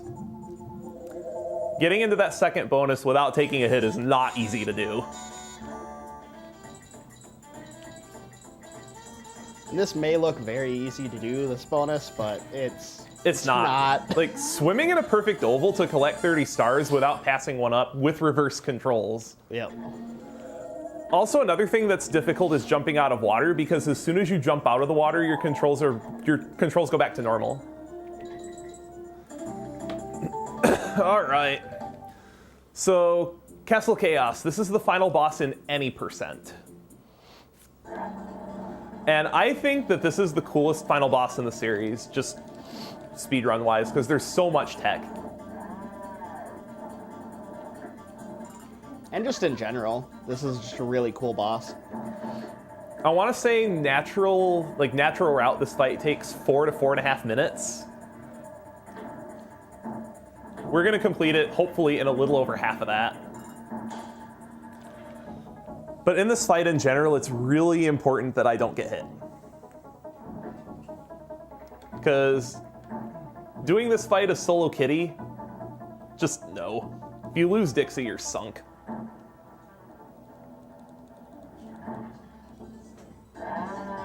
And here we find out that K. Rool has many jobs.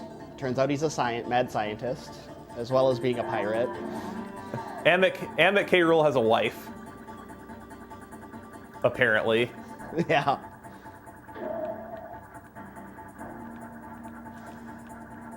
So now the number of times that K. Rool bonks depends on where you hit him from, so I might... Yes, I got the early cycle. That saves 6 seconds.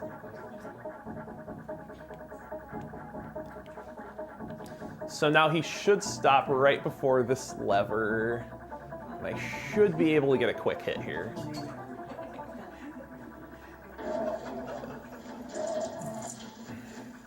I was almost not far left enough there.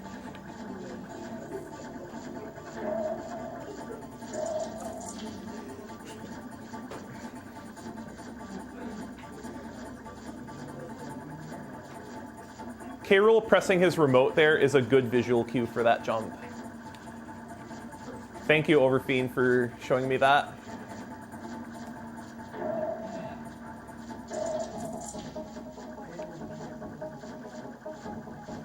Sorry, Stu, no task K. Rool.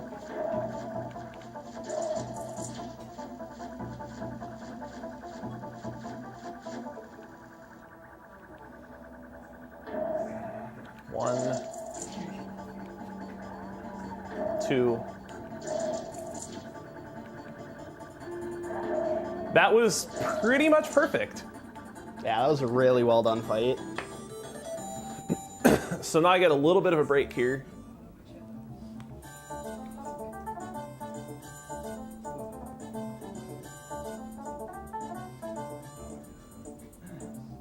About 140. 137.30. Oh, wow, that's really good pace. This is really good pace. I don't think it's PB pace, but it's really good.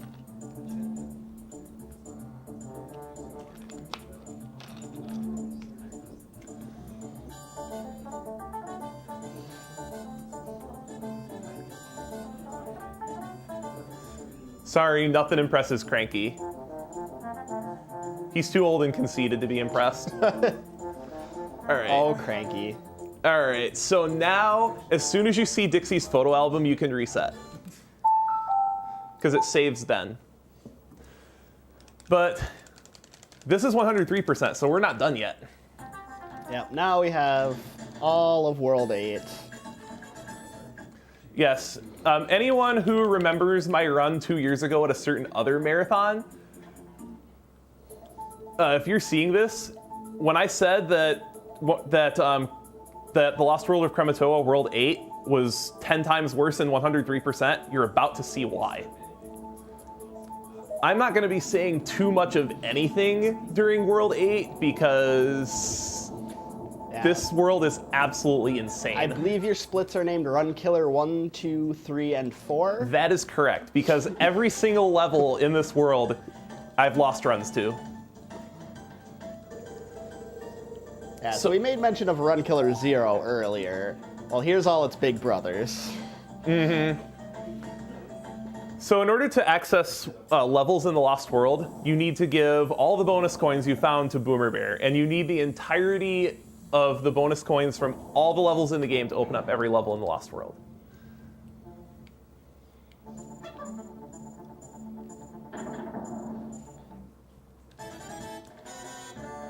Yeah, and this is the level where parry is awful.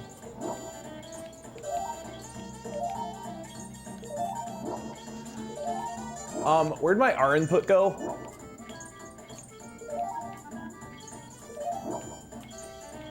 I don't know, it was too tasty.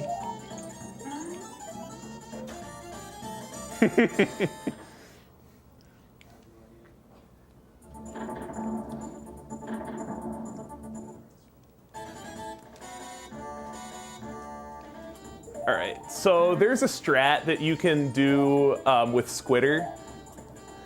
If Stu is in chat, he can probably explain it, but it's incredibly stupid.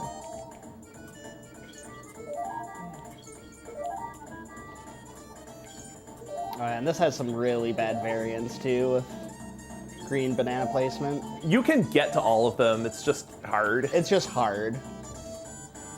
Like, I got to all of them there. Yeah.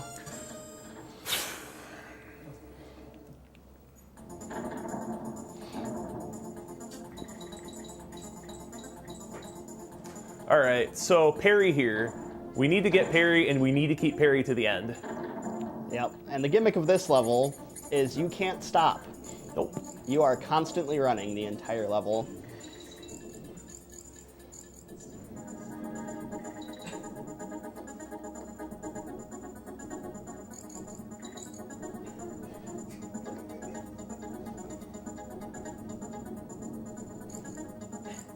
So yeah, you'll see why we have to keep parry, but parry must stay with us the entire time.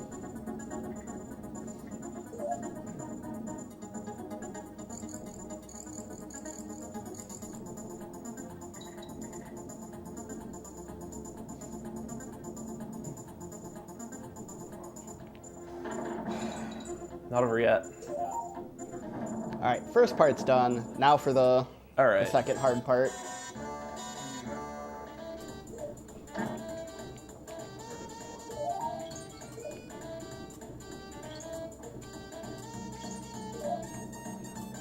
Rude.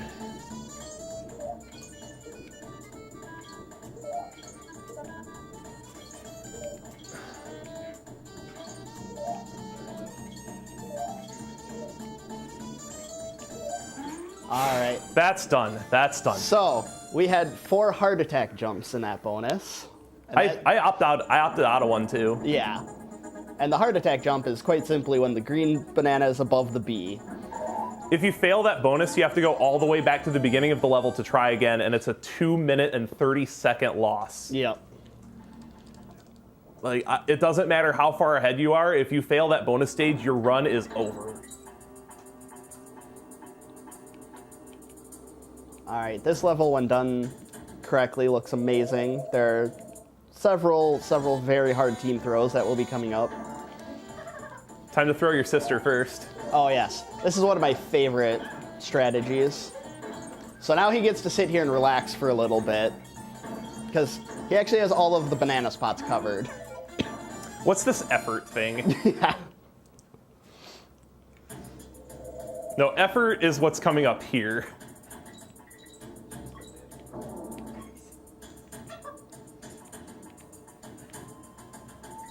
So yeah, you're supposed to go all the way around multiple times in this level, hence the name Crisscross Cliffs. So what he's going to do here is instead opt to use team throws to avoid all of these red bees. That's 2. I got to do 2 more. If you get all 4 of these, it saves 30 seconds.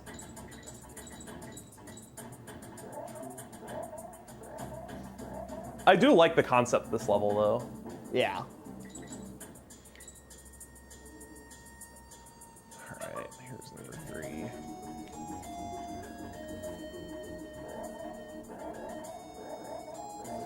That's 3. Oh, not yet, not yet. I gotta do the bonus first. There is a backup DK barrel you can get if you take a hit on that third throw.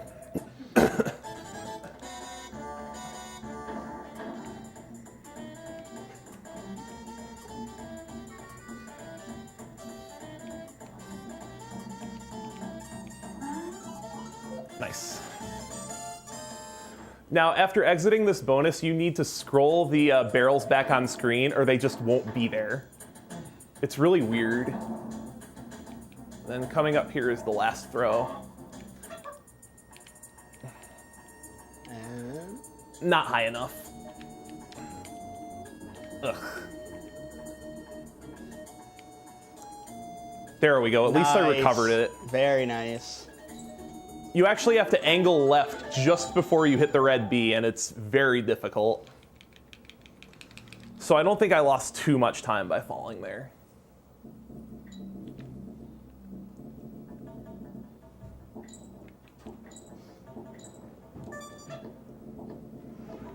So the first half of this level actually isn't too bad. That booty bird up where the squitter barrel is has a backup bear coin if you're short, but we're actually on good pace. I think we have 52 or 53, which is right on target.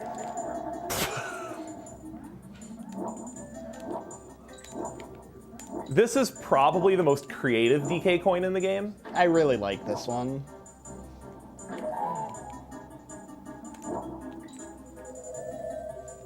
See, Coin kind of learned there. He made you work for it.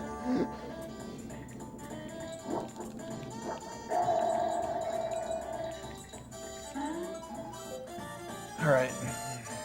Squitter makes that bonus a lot easier. Yeah, that's not fun to do with the Kongs.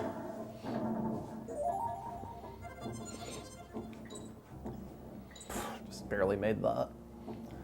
All right, now there's a bonus stage coming up here. This next bonus stage I'm gonna want silence because there's an audio cue.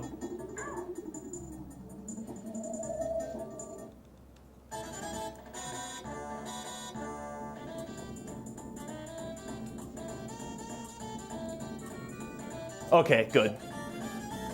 Yeah, he was listening for the Tyrant Twins off screen there for when they start charging. Yeah, because they move so fast that you can't react to them. All right. GDQ jump, please.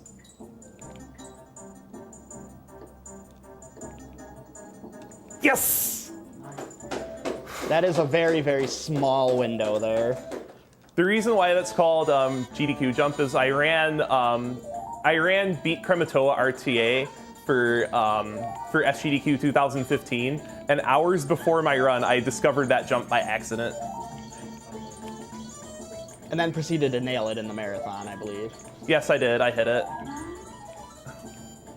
That's why you want to do it, because it saves a ton of time having 2 Kongs for that bonus. It's very punishing to get hit there. All right, the next level is Swoopy Salvo. This is the hardest level in the game.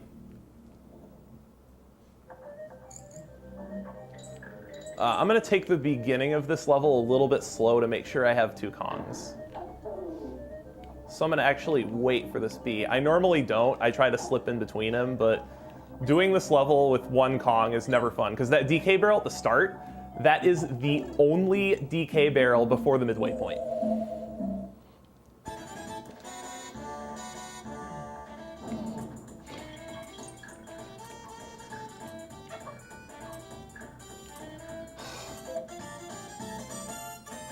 What's a wall? Yeah.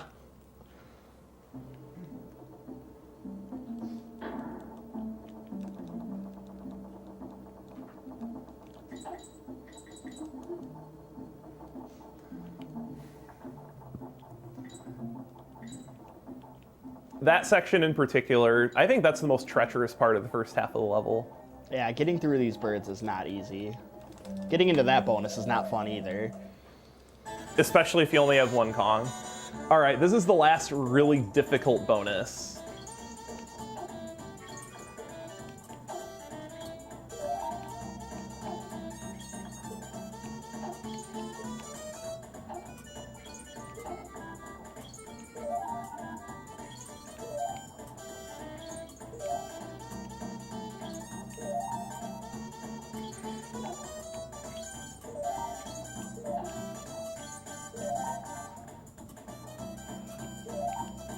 Okay, that was really slow, but I don't care. Swoopy has a really, really odd hitbox. I'll just put it that way.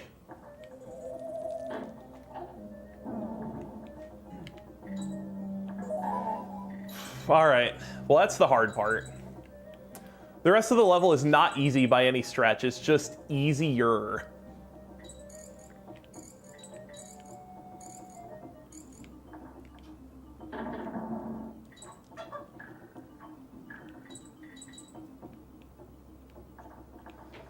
Time to see how much of a noob I am.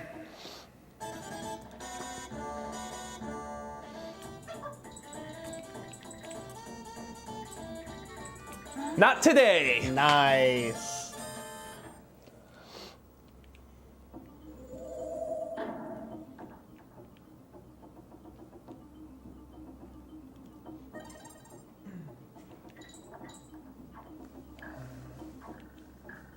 A little early. 3.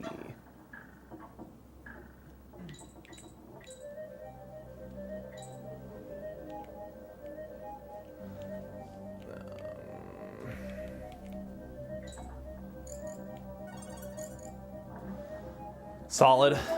Nice. That's solid.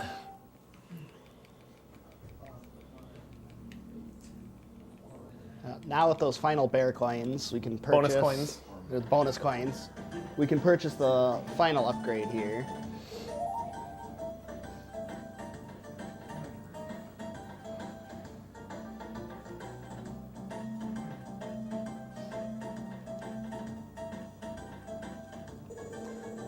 The final level in the game, which has no bonus stages. It's the Yeah. only level in the game that has no bonus stages.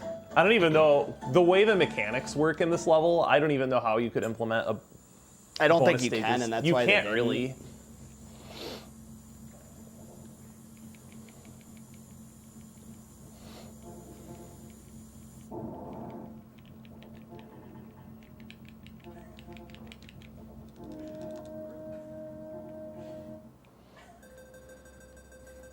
I love the music in this level. Yeah, this music is great. I also forgot to mention at the beginning of the run, like what the record times are. The record time for any percent, I believe, is 47:29 by Sui Mind. The 103% world record is 1:55:23, also by Sui Mind. I can't believe I forgot to mention that earlier.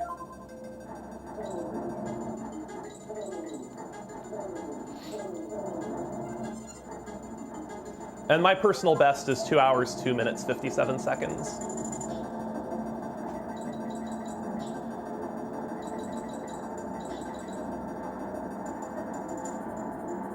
Oh yeah, there's no letter G in this level. Rare just forgot to put it there. Interesting. Yeah, there is no letter G in this level. Maybe? Hey, no Yeah. hits! Bonkless. Yeah, that last corner is really tight.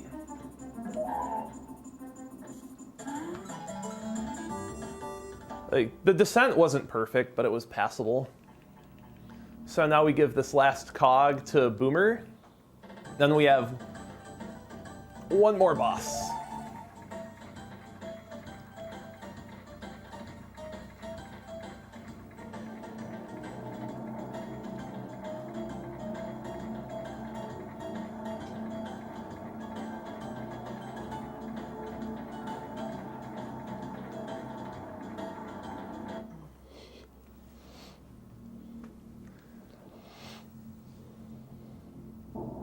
If you go back into these levels, they actually have different palettes now.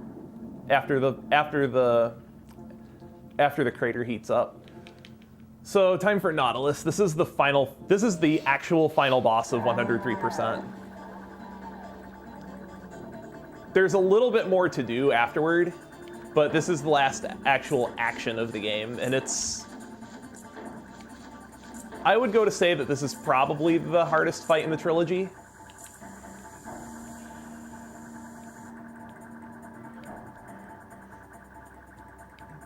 Oh, I just missed that. So I just gotta do this in reverse now. There we go. That wasn't too bad of a loss. I do love that ricochet throw there. Yeah, that throw is really cool.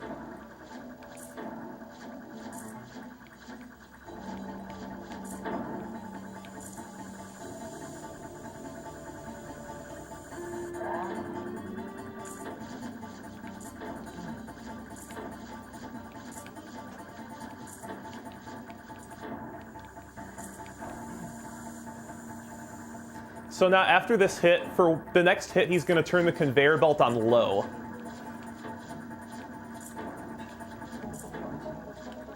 Which doesn't make too much of a difference. You still have to keep it in mind. That there's a conveyor. All right, this is where the real final fight begins.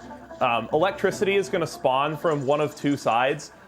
It starts on the right first, and then it's random. But if you look at the needle on the in the center of the map up top, you can actually tell which direction the electric surge is going to come from. After 2 hits, he turns the conveyor belt on high, and this is where the fight can get extremely hairy quickly.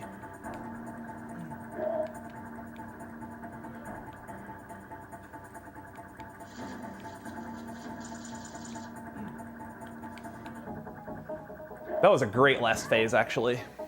Yeah, and that hit is intentional there. Yes, that hit is intentional because we save 10 frames on the world map for every map motion that we only have 1 Kong. So now we're going to go back to Funky's, and we're going to get the gyrocopter because we have all of the DK coins. And now this is going to become a whiteboard-assisted speedrun. Yeah, this is the point where the bird caves get to be a long enough sequence, and since it's random, that it's much easier to just write it down to not risk losing 20 seconds. All of the top runners write the sequences down, without exception. There's no reason to just risk it. So now we just have some cleanup here. Yeah, this is just cleanup.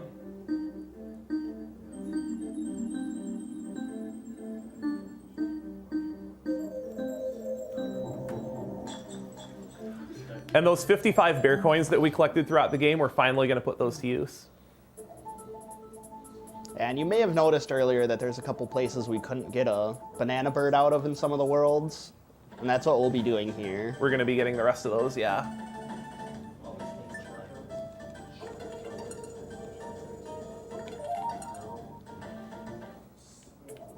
You do actually still need 55 bear coins to collect all of the items from the shop.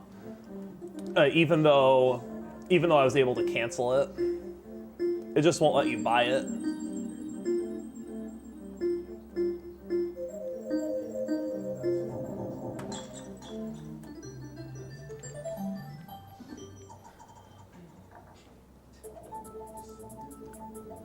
I would really like to, for marathon purposes, be able to split this up throughout the run, but it's really not feasible.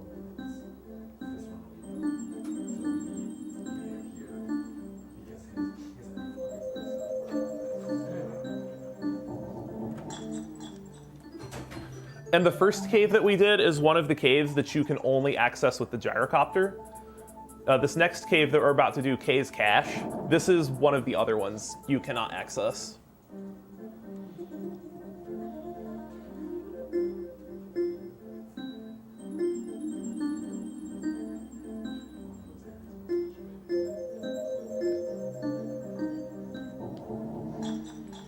So while this is going on, I want to give some shout outs to some of the 103 runners. I've already mentioned Stu. His handle is undeniable with a little bit of leet speak in his name. You'll be able to find him on the leaderboards for the game. Some shout outs to Void. Some shout outs to Conditioner. Tekio, Morks. Blunt Bunny. And all the other people involved in the DKC3 community. You guys are awesome.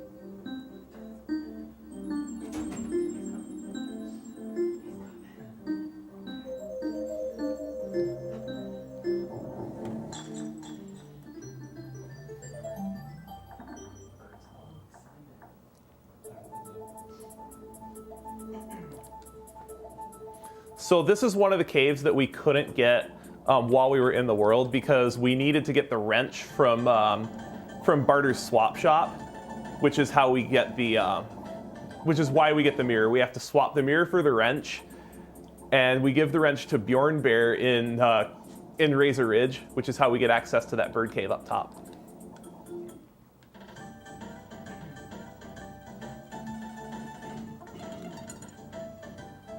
The only reason we can't split this up for to do this in other parts of the run is because of the bear coin requirement.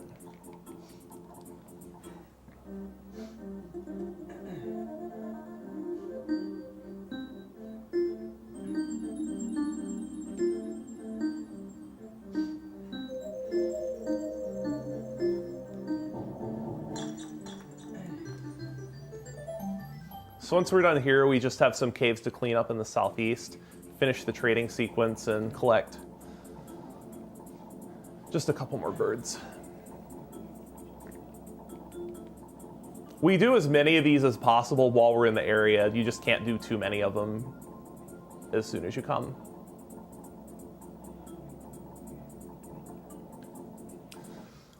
So after this one, we're gonna get Bounty Bay, which is the first banana bird you're intended to find.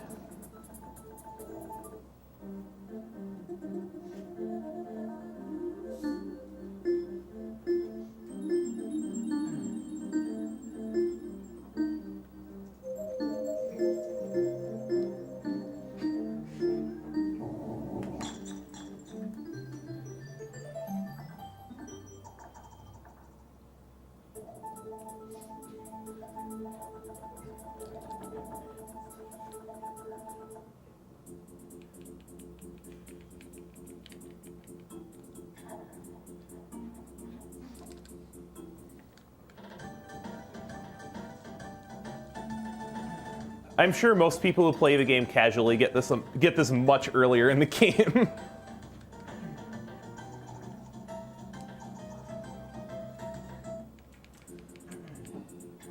So what do we have left? I think we just have Bramble's Bungalow and the gift. I think that's about it.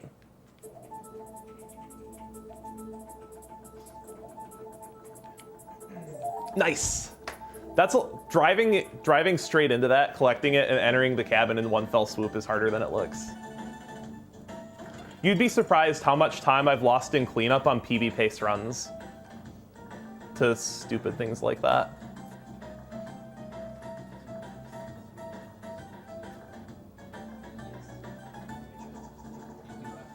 So that's, I believe, 14 birds.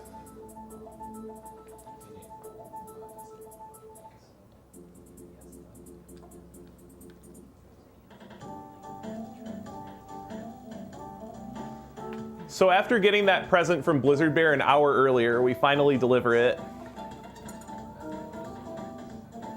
I do love how the music speeds up. And apparently he's really ungrateful to Blizzard that he bought the wrong size bowling ball.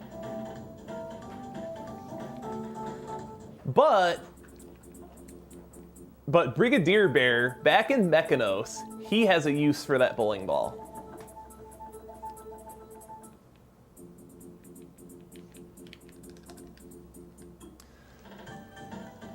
Because luckily, the bowling ball is just the right size to put in Big Bessie.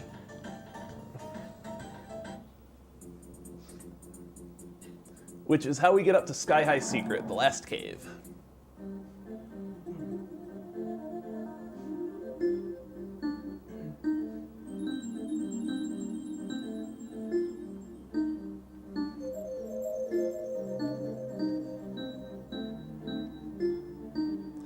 All right, so now we have 103%. So all we have to do is go through one ending sequence. Time is coming up fairly soon, by the way.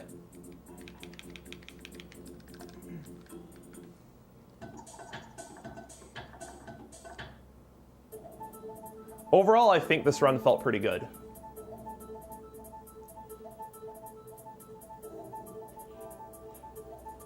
It'll be following the cutscene with the Queen Banana Bird. It will be the first black frame.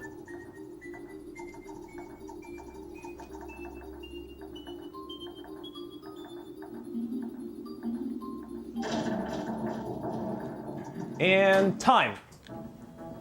2:04:13. Holy! Wow! That blew my expectations away. I'm just gonna see what the in-game time was, and then do I have about 3 minutes to show off one quick glitch in 1-1? Yeah. Thank you. Thank you. This won't take long. Wow, that was a really good run. that was a really strong That was run. fantastic. What was your previous 205.57? My PB, Previous. 202.57. I thought this was the new PB. This is not a new PB, but this is a fantastic run. Did you die on anything in that? I died to chaos once. Yep. That was the only death in the run. That is awesome. No stage. Hey, You it's made on the your leaderboard. leaderboard. I made my leaderboard. All right, so we're gonna go back into 1-1 and do this little short glitch thing called Fun with Ellie. There's a lot of silly glitches in the game that that you can do in the first level that aren't useful in a speedrun, but they're hilarious. If only they were useful for something. Yeah, unfortunately they're not. So if you've never seen this before, you're gonna get a laugh out of it. What I need to do is I need to go to the end of the level and get Ellie. I need 2 Kongs for this as well. But what I'm doing is I'm clearing out all these enemies because it's really important that I don't lose Ellie. That's okay. There's a DK barrel around here somewhere that I can get, I believe. I think.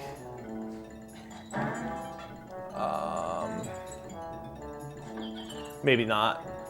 Whoops. Sorry, guys. I'm gonna have to do the beginning of the level again. I'm sorry. I should still have time to do it though. That was my fault for getting hit like an idiot. Let's not get hit this time. First stage deaths is a thing of Dixie runners.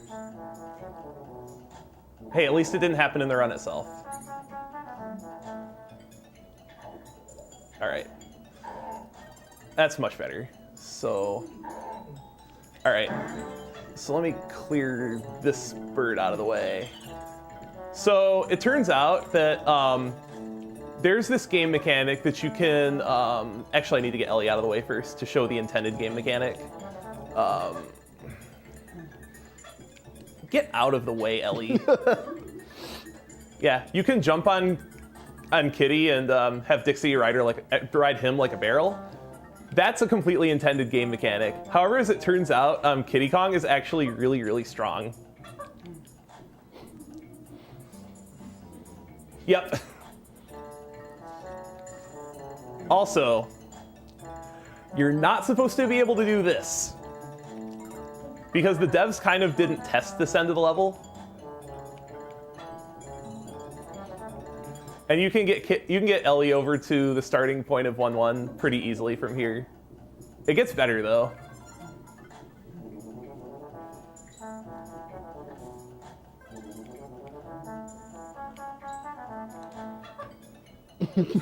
Yeah.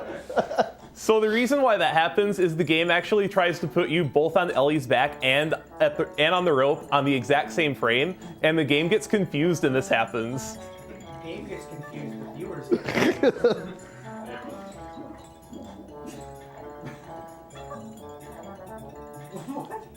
Yeah.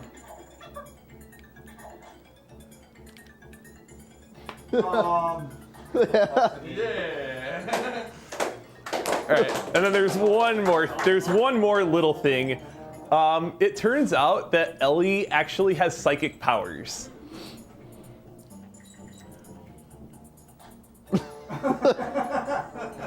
Yeah, she can levitate a barrel above her trunk.